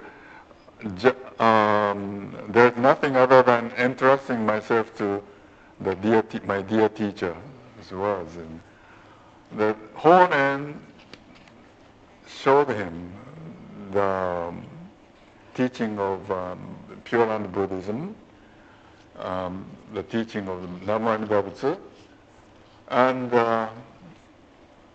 in the light of Shinran's own experiences until then, by which I mean his life on Mount here, you see, what Honen said is sounded very much true to him. That's why he accepted Honen as his true teacher. What I mean to say is that whether a teaching may sound correct or true, whether a person seems to be a true teacher, but it must go through your own ability to judge. Buddhism is quite an intellectual religion in that sense. But it's not just intelligence, it's almost like the entire feelings from a judgment coming from your feeling. Okay, now this long quotation comes from Saiho Shinansho, which I translated. This is my translation. Even if many Buddhas should fill up the entire sky, emitting light and extending their tongues and loudly say, "It is wrong that ordinary foolish persons who have committed many offenses can attain birth in the Pure Land by saying the Nembutsu, do not believe it. You must not be shocked and hold doubts even for a moment." Is it clear to you? You see, all the Buddhas, many Buddhas, or not all the Buddhas, many Buddhas fill up the sky and say that the teaching of Nembutsu is wrong. You cannot attain birth in the Pure Land by saying the Nembutsu. But even if that happens, do not be shocked and hold doubts even for a moment. You see? The reason is that in the far away past, when Amida Buddha had not attained Buddhahood, he vowed, if when I attain Buddhahood, those who say my name 10 times or even one time should not be born in my land, may I not attain supreme enlightenment. The vow not being in vain, he has already become a Buddha. Know from this that persons who recite his name will without fail attain birth in the Pure Land. Also, Shakyamuni Buddha appeared in this world and expounded Amida's primal vow for the benefit of all sentient beings and advocated the path of birth through the Nembutsu. Furthermore, all the Buddhas in the 6 quarters attested to the truth of this teaching of Shakyamuni Buddha. Then, what kind of Buddhas can there be who dare to differ from those Buddhas and say that ordinary persons cannot attain birth in the Pure Land? Keeping this in mind, even if a Buddha should appear and say such a thing, you should not be shocked and lose faith in and have doubts about the teaching of Shakyamuni Buddha. So once, you accept the teaching as true, you should not be troubled. Your calmness should not be disrupted. This is what Honensha says. Okay? Yeah. So, this is not about what's written here, but in the process of translating Shinran's text into English, Yeah. Do you just literally translate the words, or are you interpreting his writing and then trying to convey the meaning of that in English? You see, translation is not a replacing of words from one language to another. When you translate a text, first the translator has to understand correctly what the original message means. And you reproduce your understanding of the original text into another language. It's a form of creative writing. Yeah. So, of course, you have to respect the original expressions, and I try to be loyal to the original writing as much as possible. But sometimes I have a hard time to translate the original into the English, literally translated. Then I choose the word or terms that are closest to the original meaning. Yeah. And his Japanese is very old-fashioned Japanese, right? Is it easy to understand? Very difficult, very difficult.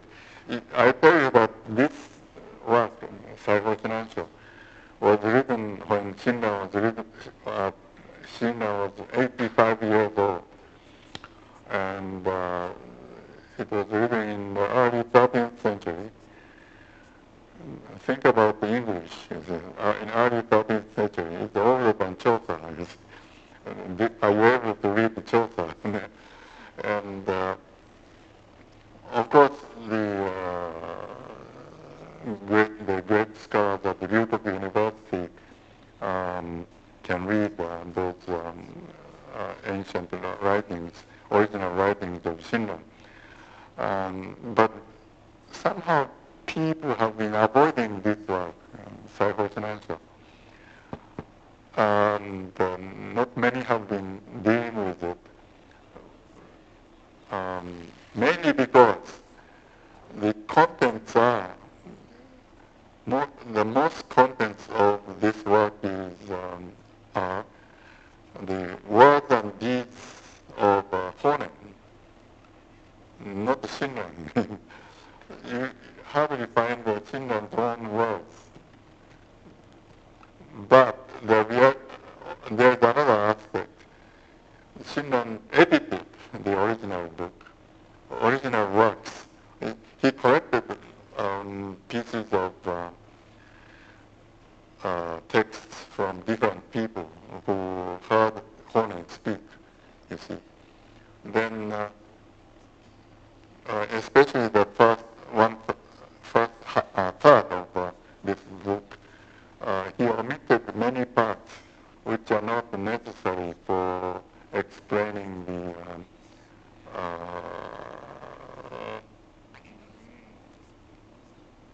explaining about exclusive practice of the Nembutsu, and to explain the working of Amida's power to save sentient beings. Yeah. For example, the Contemplation Sutra spends more than half of it for explaining the different types of meditation or contemplation. They are all self-power efforts, you see. And Shinran omitted them all. Yeah. So, as a whole, it's a work of Shinran because he edited it. So, but still, there are some parts that contradict with Shinran's own statements in his works, other works. That's why it's difficult to deal with this work, and so many people have been avoiding it. I presented this work to one of the professors, and he wrote to me and saying, I've been avoiding it, avoiding having contact with it, and now with some respect, I will open the page, and he has not dealt with it until then. And our graduate student thanked me for writing this work, because it's hard after all to read this. And so since I published this, it makes it easier for him to work on this work. Yeah. Shall we take a break? So, did you end that photo? So this is the last book. Okay. So we'll be resting until.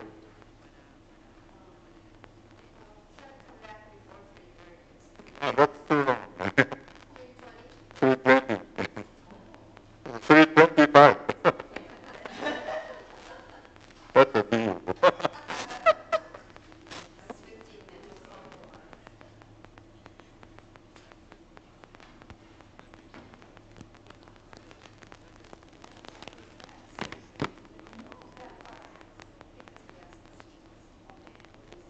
Oh, yes, I welcome questions.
Uh, Oh, so do you know,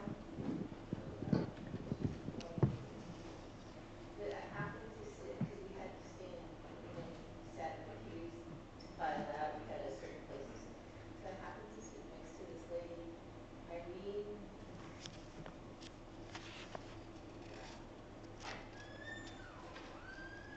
It is me, her mother wrote lyrics, so I guess she's gonna become the lyric writer. So that's like Justice Life, Young Lives, and teenagers. Yeah, it is great colors. When they choose the lyrics, then they send it off to the music group, so they like put it on the page. No, just So went out I the door. said, and Francis was really mad at me. And I said, when you sign this permission letter, because he signed it for all the neighbors. I said, will you just sign for the city, Oh. that you know that we got permission to build? Okay? If you just Speak more. if you could just keep talking for about 10 seconds. 10 seconds. カエルの歌が聞こえてくるよ。ガガガ。ゲゲゲゲゲゲガガガ。Okay, perfect. Okay. Thank you. Thank you. So, So? back home, is your wife okay? We heard that you were concerned about the weather that was coming. Ah, Yeah. a typhoon. It passed to the north of Osaka, over Japan Sea.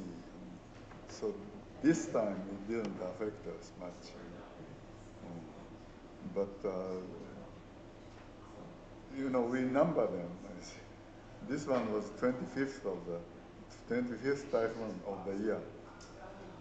Yeah, the most recent one was, not the present one, is 24th. That was, again, very destructive, but we were not much, Osaka area was not much affected, but the area between Osaka and Tokyo, they were quite severely affected. And the one before, 21st, came directly toward us. Yeah, lots of trees fell down, well, broken down, and let's see, cars parked on the road jammed against each other. Yeah. Okay.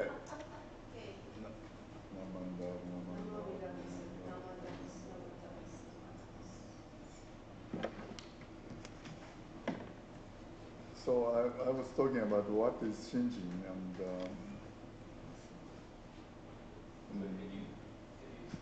sure. Please look at the last two lines on page 5. This is the statement by Honen. If we say the Nembutsu clearly and resolutely, Shinjin is drawn toward us through the Nembutsu. When Shinjin appears, the mind to think on the primal vow evolves within us.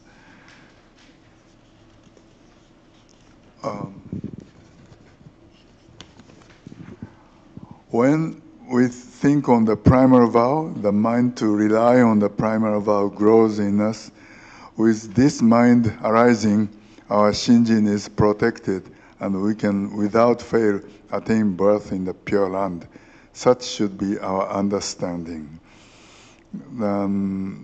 This is from, again, Saiho Shinansho. He just briskly put the relationship between Nembutsu, Shinjin, and the birth in the Pure Land. Okay. And the next paragraph talks about the basic condition, condition of Shinjin, as stated by Shandao and quoted by Honen. The deep mind means the deeply entrusting mind. Concerning this, there are two aspects. The first is to believe that I am a person burdened with evil karma. Since the beginningless beginning of time, I have been transmigrating through the 6 realms without any karmic connection with birth in the Pure Land.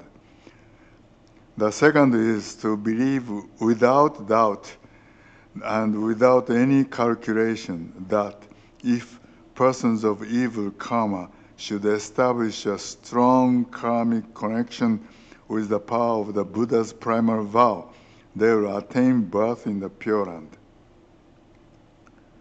Land. This is a famous statement by Shandao called the twofold deep faith.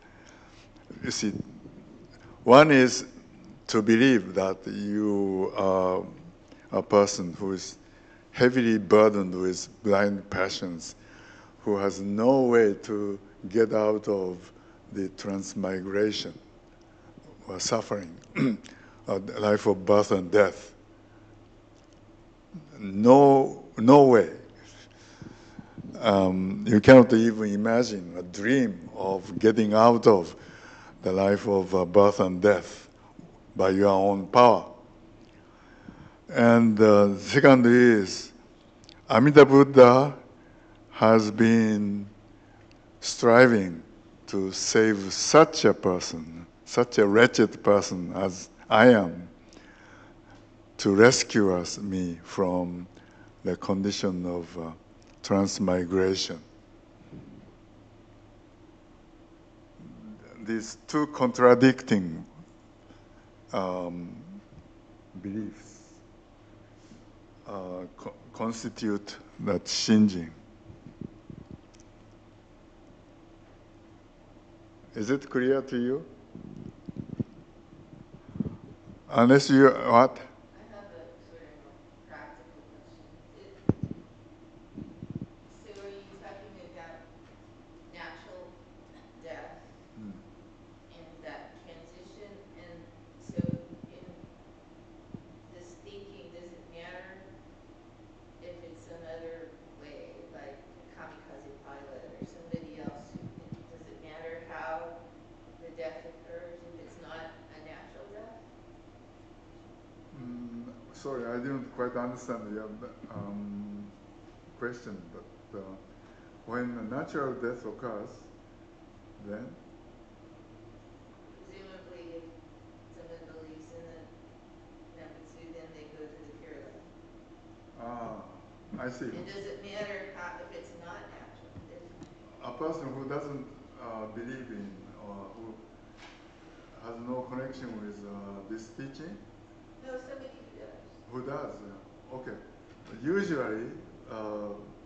Usually, we say that a person of Shinjin attains birth in the Pure Land when he dies in whatever condition.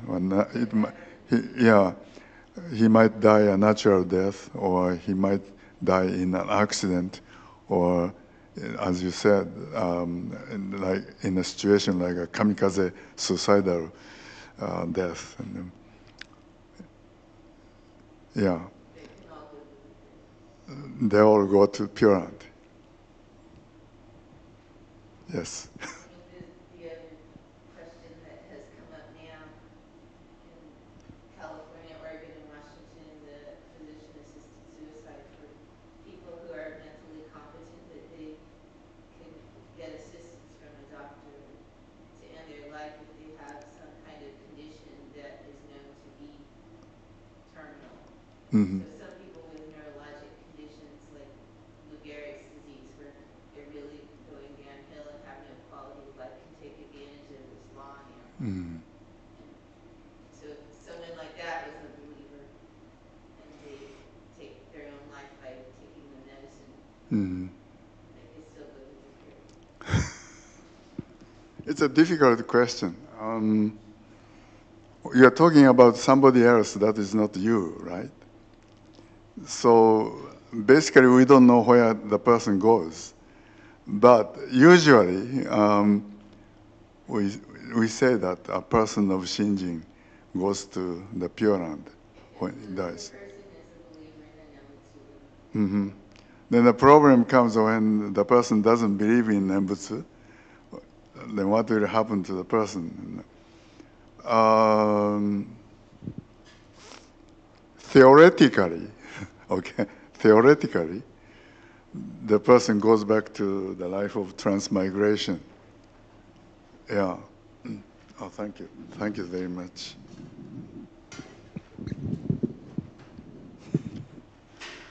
So that's what this alludes to. But you know, Transmigrating through the 6th realm. yeah. But you see, dwelling on that question, let's see. For example, my parents were not serious believers of Amida Buddha. And most Japanese people are like that. They may be associated with Shinji Buddhist temples, but they're not serious. Then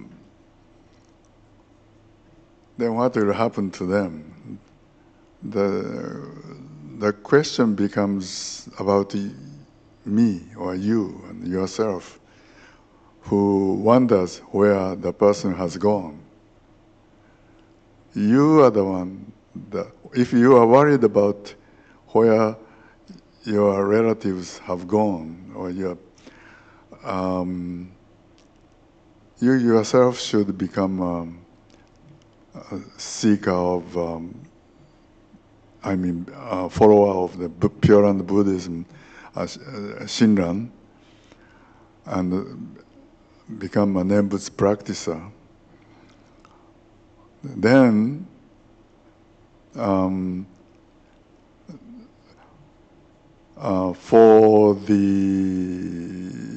because for example, your relatives are related to you, and somehow you share life with them, because of that merit, they'll be able to attain pure birth in the Pure Land because of the connection with you. What I mean to say is that, for example, you know the story of Bon Festival?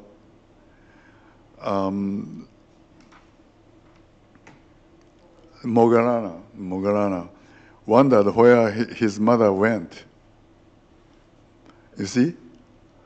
And he looked all over, the heavens and the hells and everywhere. And finally he found his mother in the realm of hungry ghosts. Okay? Because she was greedy and she was stingy when she was alive.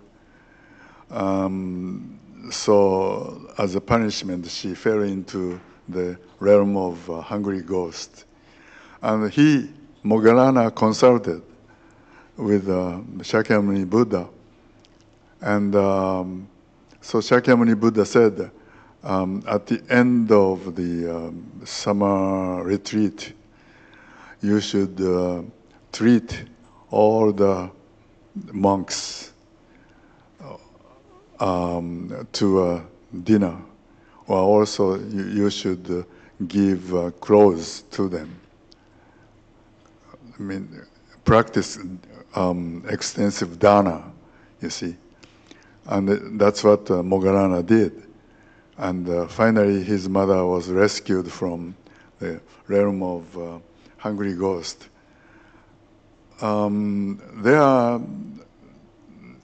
She didn't do anything, you see. She was suffering in the realm of hungry ghost.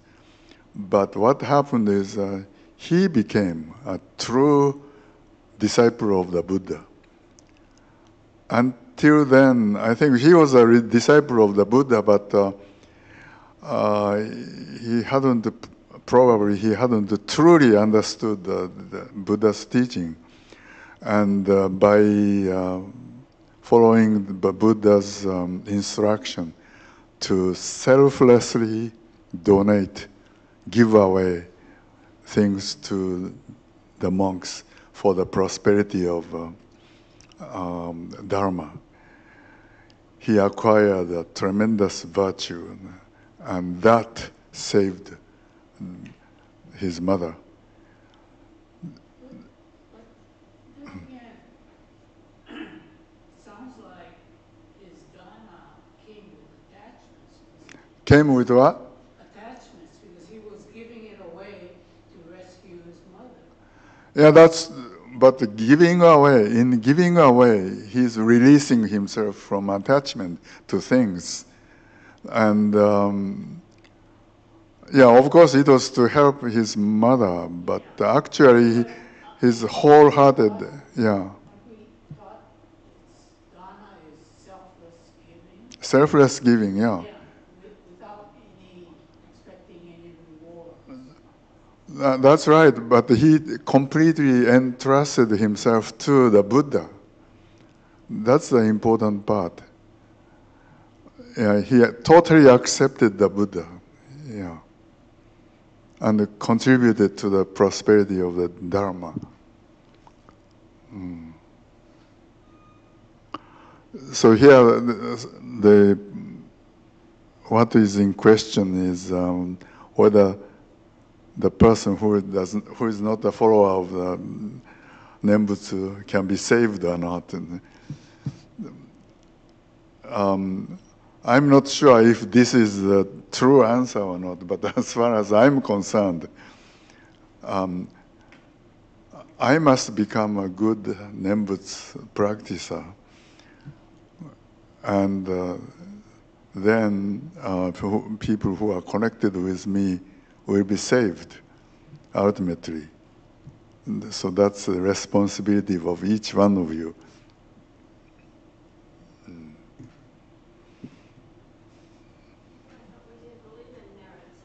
Huh? I thought we didn't have to rely on merit. Sometimes we use that word.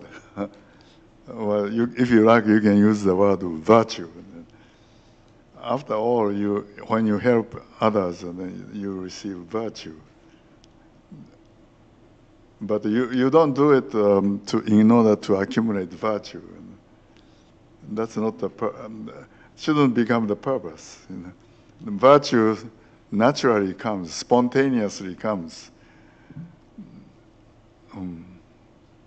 That's the difference between the jiriki and tariki.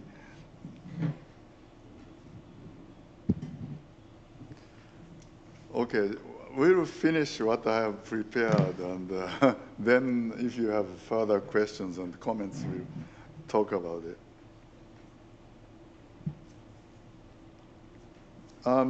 The next one, a typical criticism against Honen's teaching. This is interesting, but not not really directly connected with our topic, and so if we have time, we will come back to it. And please turn to page 7. This is interesting, and I really like. I took this from again the Saiho Shinansho, and this is the part I like the best. I like the best. And, a letter to the nun, Shonyobo. This Shonyobo, I thought it was a monk, but it turns out that it's a monk, it's a nun, it's a lady. In fact, she was the daughter of an emperor. She's known as an excellent poet, and her poems, lots of poems she made have remained even now. But towards the end of her life, she became a nun with the guidance of Honen. And it seems that she's dying. She's dying. It happened around the year 1202 or 3. And Honen died in the year 1212, see. And anyway, she is dying of illness. And she really wanted him, Honen, to come to her place one more time, for the last time, because she felt unsure about attaining birth in the Pure Land. Okay? And so she believed that if a good teacher is at her deathbed, then she will be sure to attain birth in the Pure Land. And so she requested him to come. And so he is saying, he's refusing it, okay? I am very much surprised to hear about your condition. I am sorry I have not written to you for some time, even though I was wondering how you are doing with your faith in the Nembutsu. But without any urgent business and without anything in particular to tell you, I had neglected to write to you. However, having heard that you have been thinking of me and asking about me all the time, in spite of the fact you are in such a serious condition, I very much feel grateful to you and regretful about my long silence. I do wish to meet you at least one more time, and I understand that you are feeling uncertain about living the Nembutsu until the end of your life. I repeat this part. I understand that you are feeling uncertain about living the Nembutsu until the end of your life. Even though my heart urges me to visit you immediately in response to your request, I have made up my mind to stay here for now and concentrate on the Nembutsu. Perhaps I should even interrupt what I am doing now and visit you, but on second thought, whether or not we meet in this world is not important. If we should meet now, that might become the cause of attachment to a dead body. No one can continue to live forever, for me and for anyone. It is just a matter of who goes first and who goes later. There's no knowing how long we will be separated, but even if the separation may seem to last long, it is only transitory as a dream or a phantom. Therefore, as I have been telling you ever since I met you for the first time, the most important thing is to make sure that you and I will be born in the same Buddha land, shake off all the unpleasant memories from this world together on the same lotus flower. Talk about the good causes from the past and help each other in guiding sentient beings in the future. Please think of the meaning of the primal vow deeply and hold no doubt that no matter how heavily karma-bound you may be, you will be born in the Pure Land upon one utterance of Namo Amida Butsu, thanks to the working of the Buddha's primal vow. Please remember this and single-mindedly say the Nembutsu. Actually, it's a much longer letter, but you can hear say that he really feels the affection toward the person personally. He has even attachment to her, but for the sake of her, ultimately, and for himself, he decides not to meet her and reminds her at this juncture,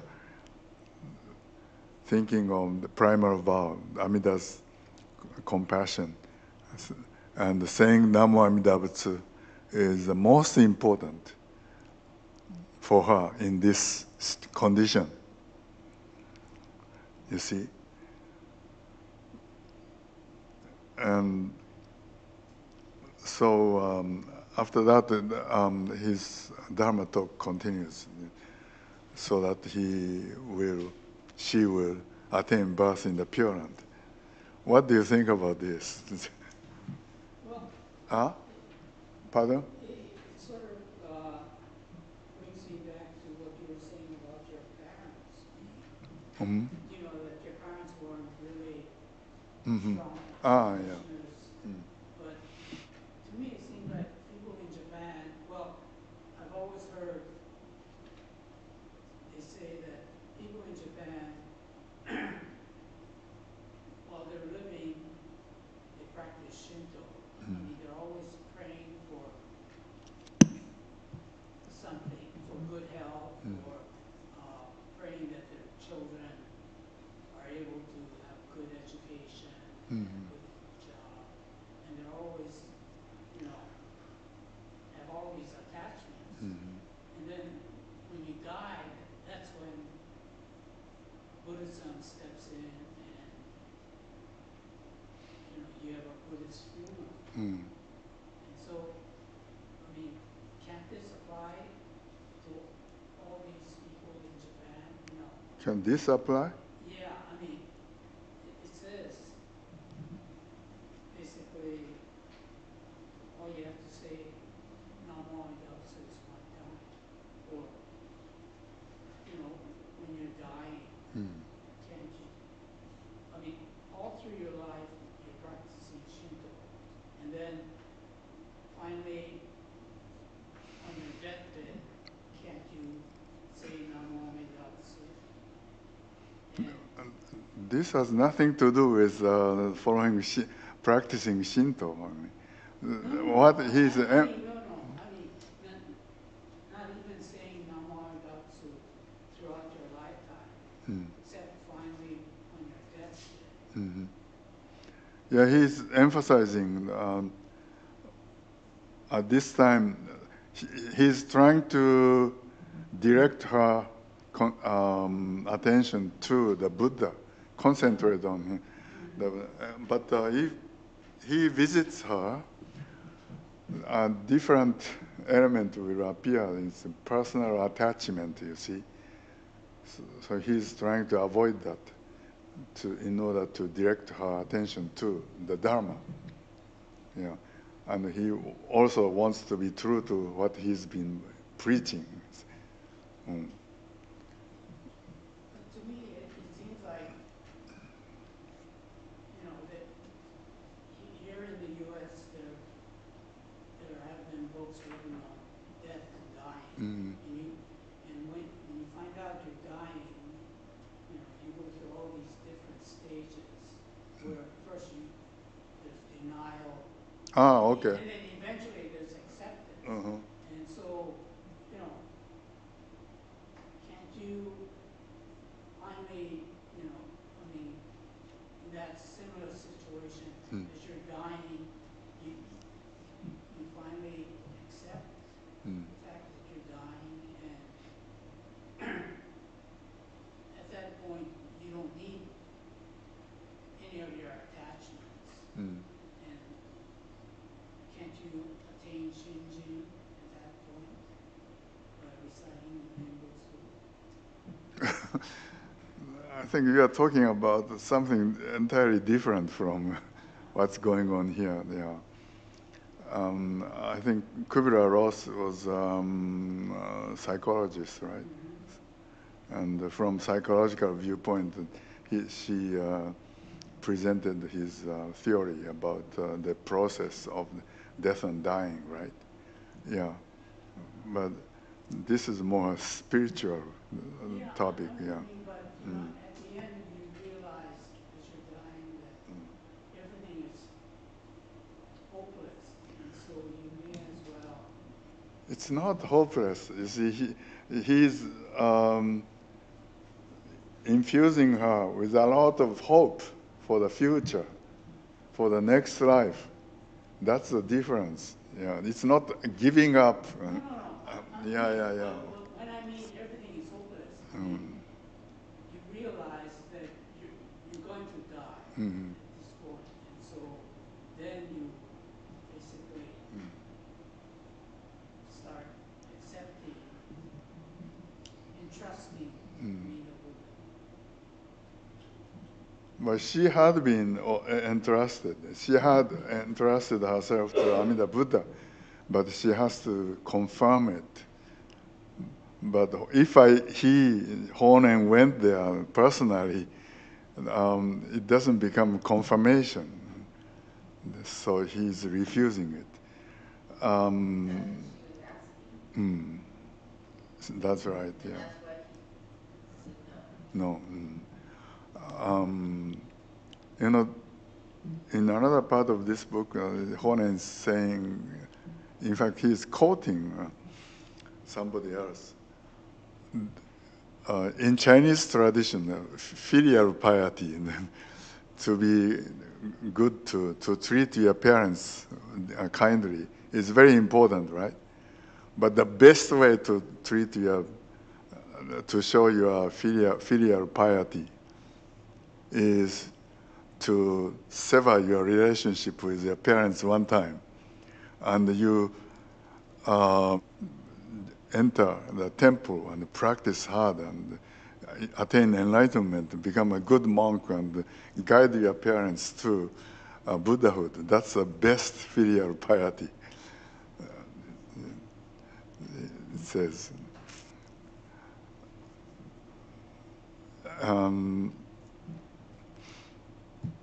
Yeah, to guide somebody to the Buddha path is the greatest kindness you can do. Yeah. Yeah? Yeah, so I thought about the letter. I kind of feel sorry for her. Oh. She's a nun, but she doesn't believe. I mean, she needs confirmation. Oh. So she really doesn't have what we were talking about earlier. She didn't. Well, she does. But you see, that's a human part of a person. You might have firm shinjin in daily life, but facing such a critical moment like death, then you might need a further confirmation. Yeah. He's in the later part of his letter. He's asking, well, it has taken a long time. I mean, a long time ago, you took refuge in the Buddha Dharma, and you have been a good Nembutsu practitioner for a long time with me. And what makes you worry about attaining birth in the Pure Land at this moment, you see? Now you should concentrate on saying the Nembutsu even more from now on. That's what you should do. And he says, yes? Someone, yeah. I'm thinking as we're talking about this of my father, and I had the great honor and privilege of being with him when he passed away, when he was confronting death. And my father was a Christian. I mean, and he had one of the strongest Christian beliefs that I've ever known. And his father was a Christian minister. But, well, this is a side, but he used to say, well, heaven is my only home, but I'm not homesick yet. Oh. He really wanted, he loved his life and he wanted to stay here. And yet, with all that background, in the weeks before he died, he would say, I wonder if I've been good enough to go to heaven. Or he would tell my mother even, I'm not as good as you think I am. I learned from him that when we're facing that ultimate transition, I think we do.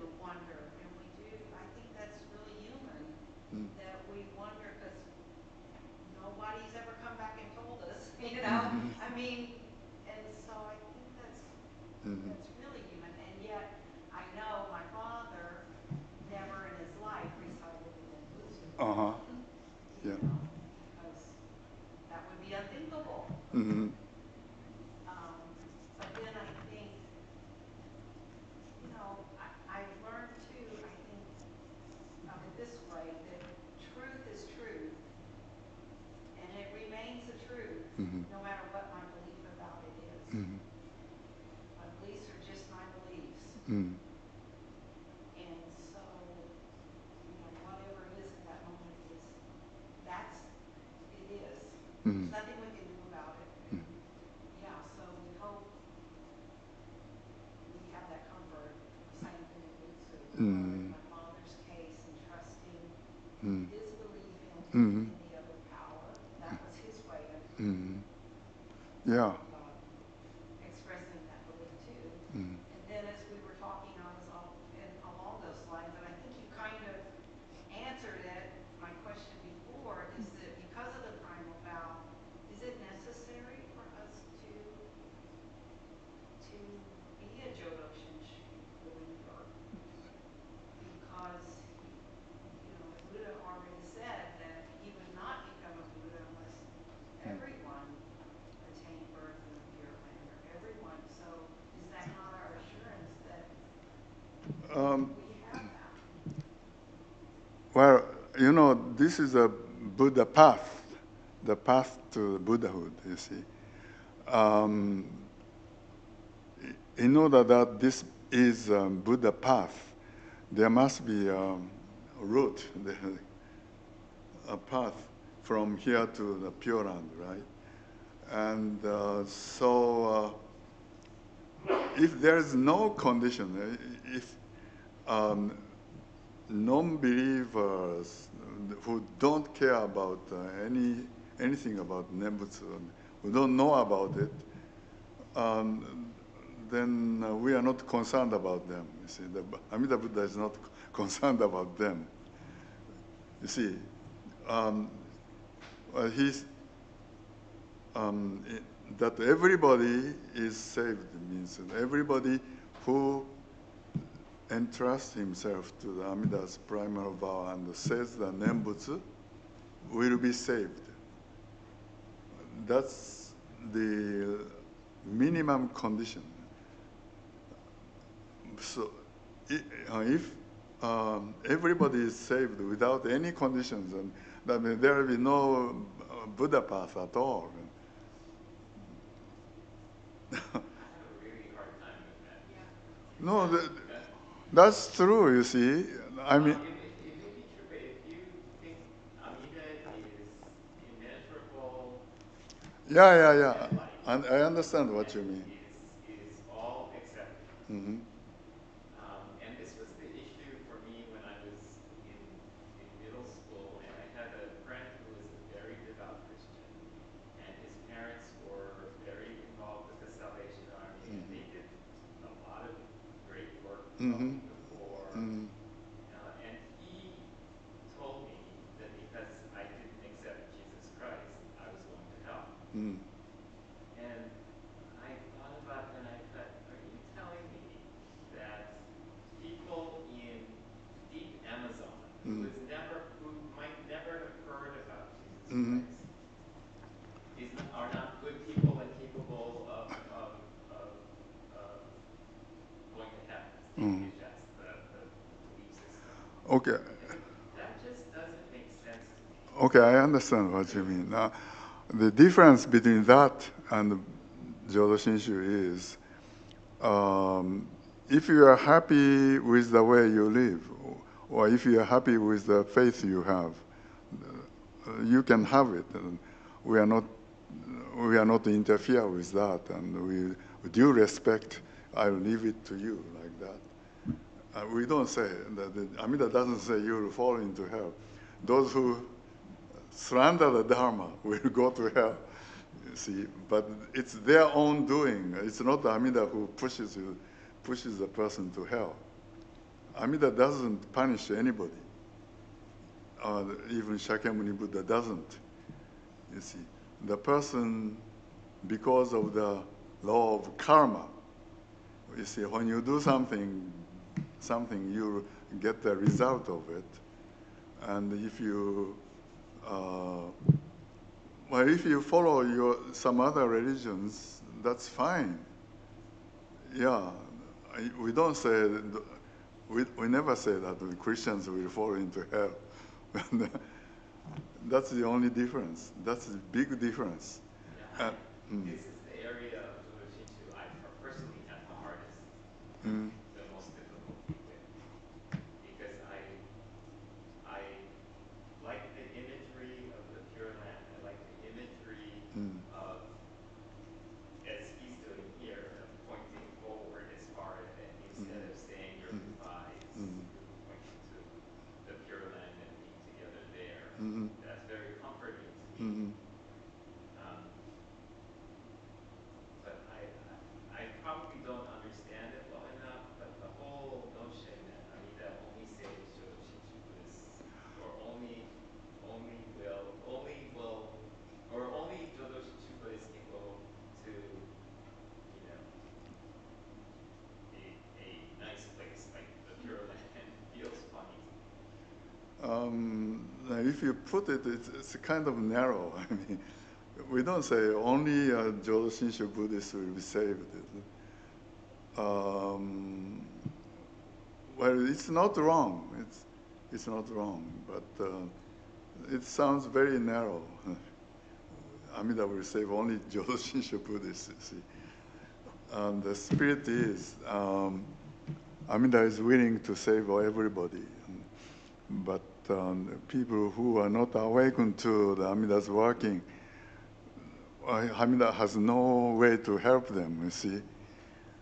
There's a poem. Sorry.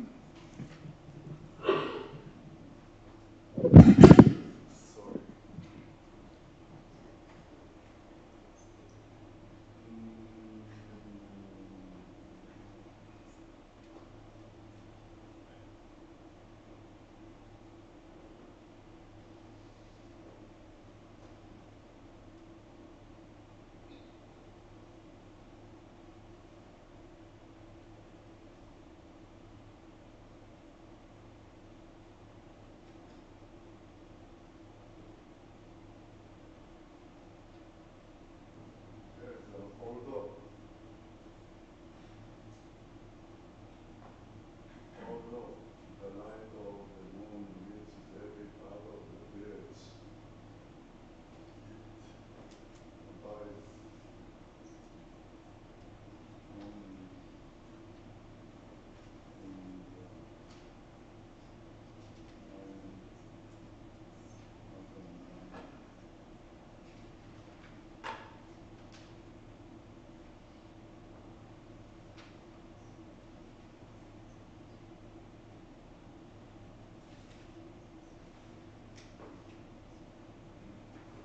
This is a poem made by poem. Actually, although the light of the moon, actually there's a double narrative, but I put it this way. Although there is no place that does not reach part of the village, it's kind of difficult in English. So, although the light of the moon reaches every part of the village, it abides only in the heart and mind of those who observe it. And the Amida's compassion reaches everywhere, all people, without any discrimination. But only the person it abides in, resides in, stays only in the heart of, in the hearts of Buddha. Those who observe it, who are aware of it. Not prepared. So this part talks about the universal salvation, but there is a limit. This limitation was not made by the Buddha. This limitation was not made by the Buddha, but the people who receive it. Okay?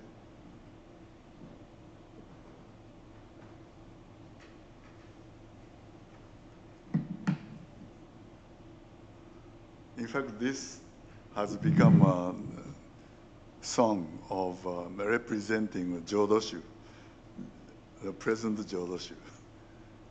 They sing it. No, Jodoshu. Well, it's a very nice song, poem.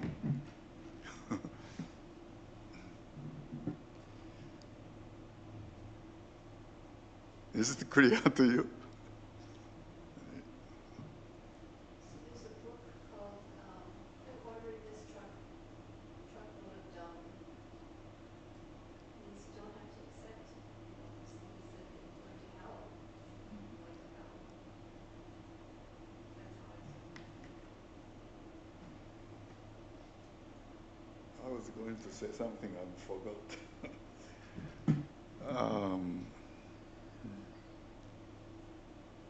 Yeah. When it was said to me, I didn't believe it. I was. But you worried about other people. No, I was thinking through the arrogance of that point of view, and this feels to me a little bit like that.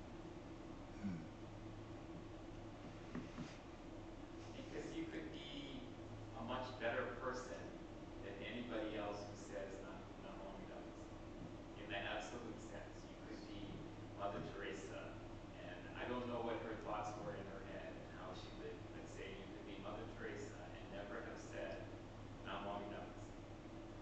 And she would, I think, by anybody's measure, be a better person than most of us. And yet, this says that she would not be worthy of being a pure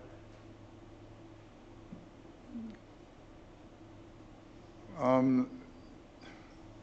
Saying Namamida Butsu is not a duty, It's not even a means to attain something. It naturally appears, you see. Yeah. Although saying Namamida Butsu is my own doing, it's actually Amida Buddha who is working on me and making me do it. So Mother Teresa prays whatever her thoughts are, but it doesn't include those 3 words, and it doesn't get. Well, Mother Teresa will go to whatever she regards as an ideal place. That's not our problem. Think of your own problems. Yeah.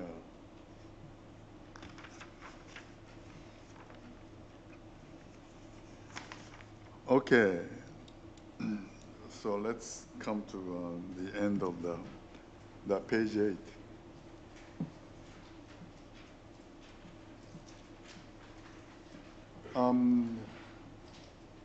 I just wrote this page in a hurry, and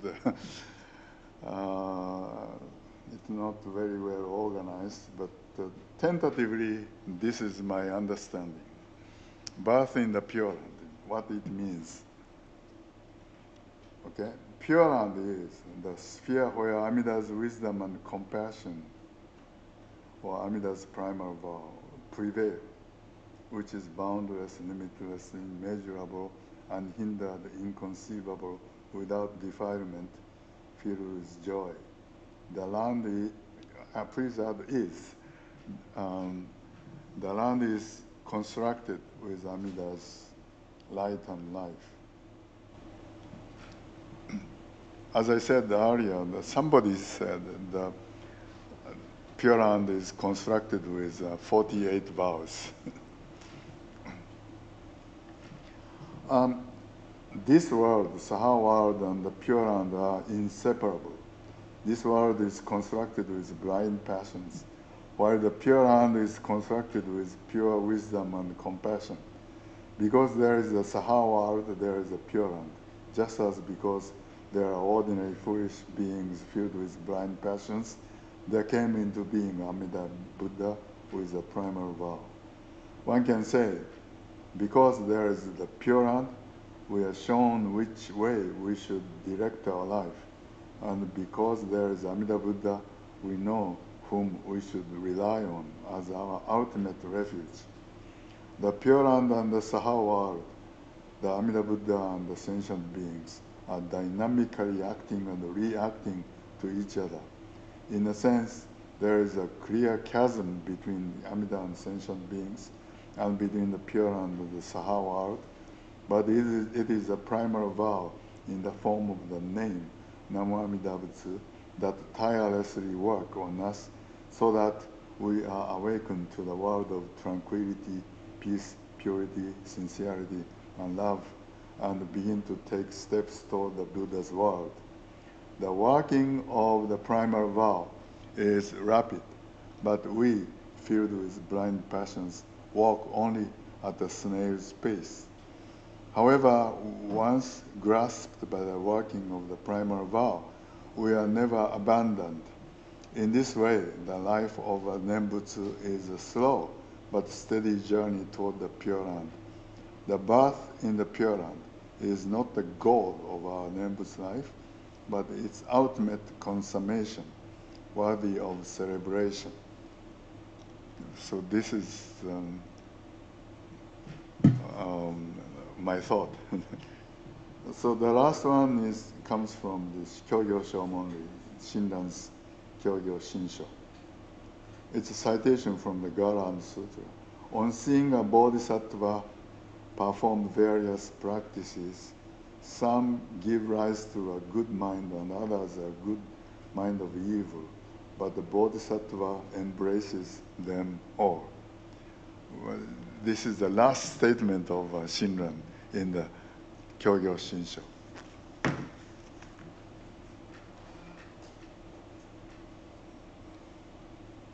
Okay, that's all. No questions. I like Joe Shinjuba says that we don't condemn other religions either. We don't. So that's what I find comfort, if somebody else is happy in their religion and finds comfort in that, that's wonderful. Yeah, right. So, but I guess there's still those people that aren't saved by something. Yeah, repeatedly Honen says in this Saiho Shinansho that do not look down upon the followers of other religions. Show due respect to them. Yes? The tip of the cap for the quality of your translations. The letter that we read on page 7, I think it's just remarkable. Thank you. That you capture the kinds of emotional feelings along with everything else in this. So thank you for that. But I'd also like to thank the people who asked questions. Because as somebody who's come later to the tradition, it continues to help me think through all of these different elements.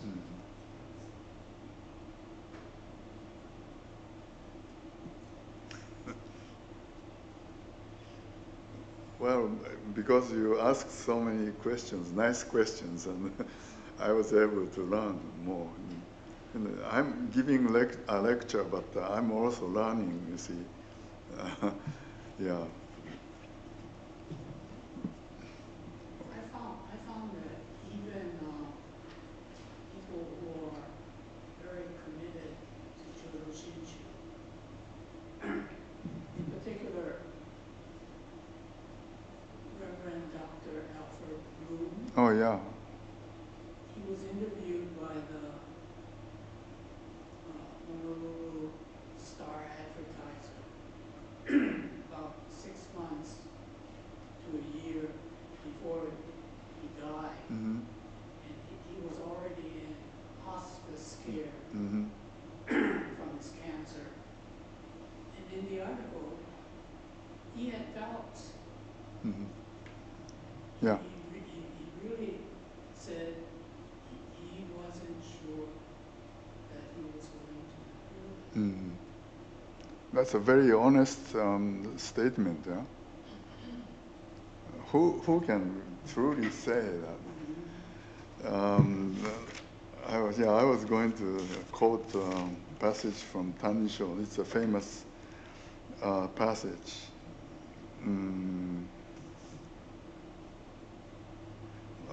you know, Shinran's disciple, Yuyen, asks Shinran, although I say the Nembutsu, I don't get joy. I don't, even saying the Nembutsu means you are already embraced by Amida Buddha and you are certain to go to the Pure Land. But so there should be a great joy when you say Namamida Butsu, but I don't feel any joy. I don't feel joyful. And wonder what happened to me. And so Shinran said, well, I was wondering about that myself. You and you too had this same thought. But as I think about it very carefully, because we are not, we don't have that joy, even more we certain that we are born, will be born in the Pure Land. Amida Buddha knows that, has known that we are ordinary foolish beings filled with blind passions. And that's why Amida Buddha decided to save us with his power, with his vow. So because we don't feel the joy, that makes me makes me the primal vow even more reliable. We don't feel like going to the Pure Land quickly. You said, who said? Oh, you said your father wasn't homesick. And we don't feel like going to the Pure Land quickly. And when we have we catch a cold and we get ill a little bit, then we are worried that we might die soon. But that is the work of Bonno, the blind passions. We are reluctant, very much. We hate to leave this old world, which is filled with suffering. And we do not feel like, we do not aspire to be born in the Pure Land, in which we have not been born yet. And that makes me realize how rampant the working of blind passion is. Although we miss this world so much, we must someday leave this world because the karmic connection with this world comes to an end. And we must go into the next world. Amida Buddha strongly pity us for not wanting to go to the Pure Land so quickly. And that makes us realize even more that the great vow of compassion is more reliable, meaning that we are so filled with blind passions that we don't feel like, we don't want to go to the Pure Land so quickly. We are so attached to this world. But Amida Buddha have a great pity on us for not desiring to be born in the Pure Land. That makes me feel in the primal vow even more reliable. So the Buddha understands us so well. Makes me feel more makes me feel rely on. Make me rely on primal vow even more.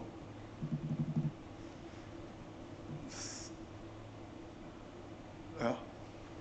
I guess I have a question about languages and culture in relation to these ideas.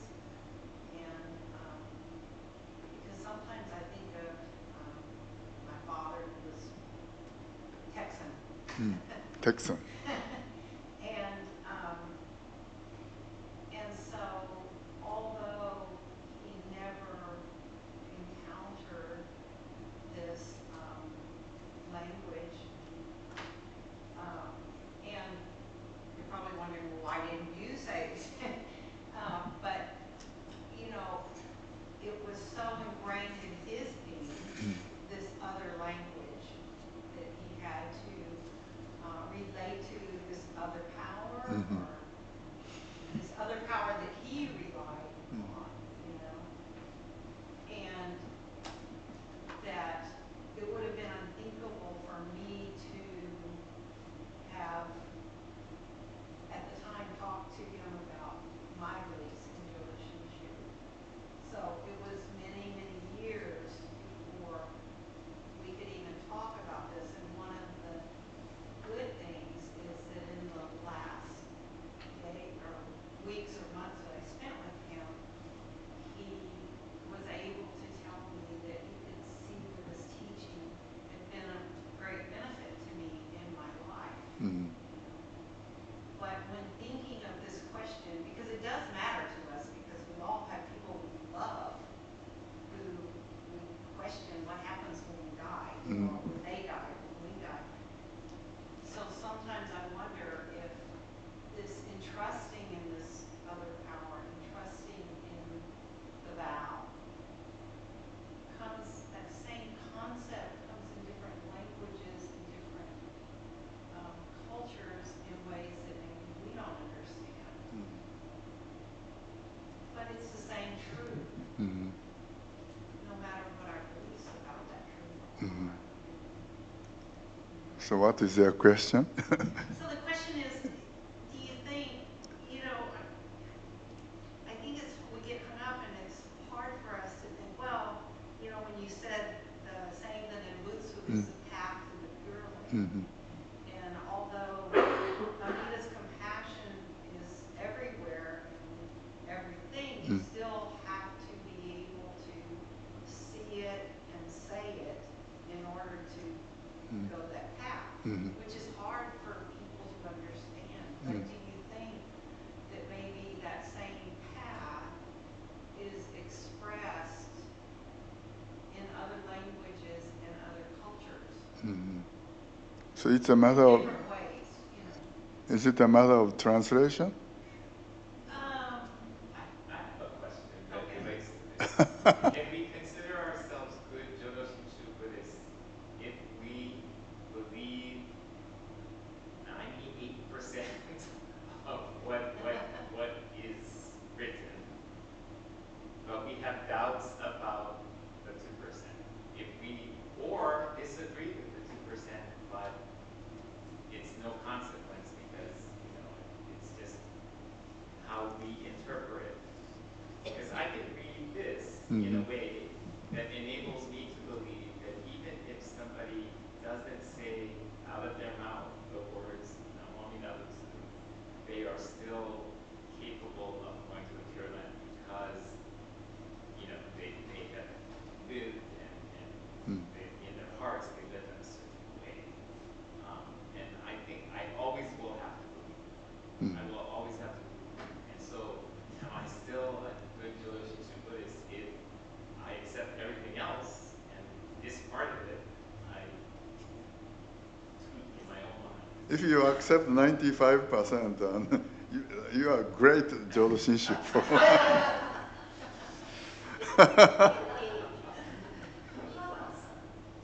Maybe you believe more than I do. Okay. Well, I asked one of our ministers here in the Northwest if you could say something other than Namo Amida Butsu. He said yes. And then Reverend Castro once said if everybody believed like we believed, then there wouldn't need to be any Buddhism. So Roshi also said, you don't have to accept everything that they tell you.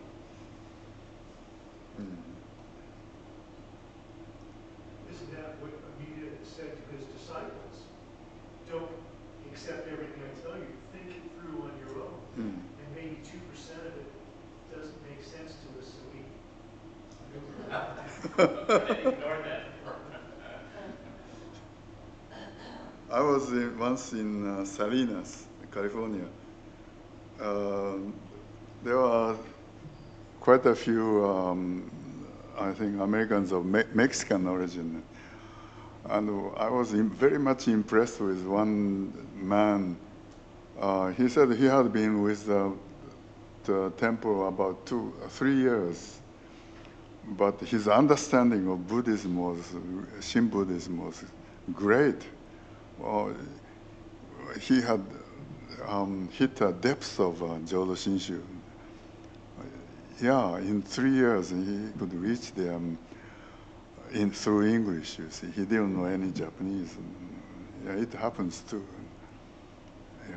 We have, in the United States, we have a lot of political tension, and we look at people depending on where they live, what they do for work, where they went to school. We look at them differently without looking at their character. Oh. And I would like to think that as Jodo Shinshu Buddhists, it's natural to be angry and to be politically inspired in one way or the other, but to be able to at least rise above that and think about people more holistically, and to say that if you haven't said Namo Amida Butsu, then you're not really worthy of Pure Land. No, you say Namo Amida Butsu, and maybe that's my own hang-up. I think of Pure Land as being, the ultimate reward, sort of the peace that everybody wants for themselves and for their others. And what we're told is that if somebody has literally not said Namo Amida Butsu, there's like hundreds of millions of people in the U.S. who have never said Namo Amida Butsu. that's true, yeah. But they might very well be very good, kind, compassionate people. Yeah, fine.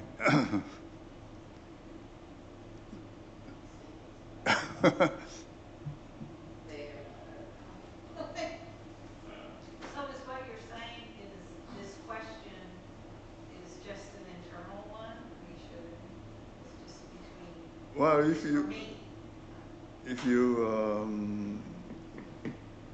if you live according to the teaching of Shinran, I think before you realize, your way of life will influence others. Yeah, as a good Shin Buddhist, you don't have to pretend, or you don't have to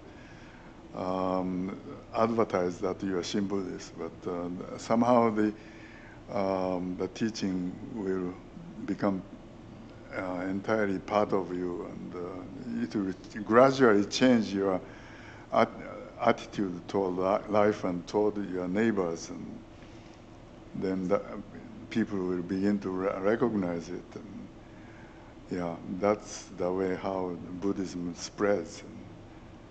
In my Tokudo notes, Reverend Jin Zekia said, your presence is propagation. Yeah. Your presence. Shinran said, as a sign of a long time life of Nembutsu, you become kinder to your neighbors and your fellow Nembutsu practitioners. Earlier, you might have used harsh words and didn't treat them well, but before you know, you become a kinder person to them. And that's the sign of life of Nembutsu.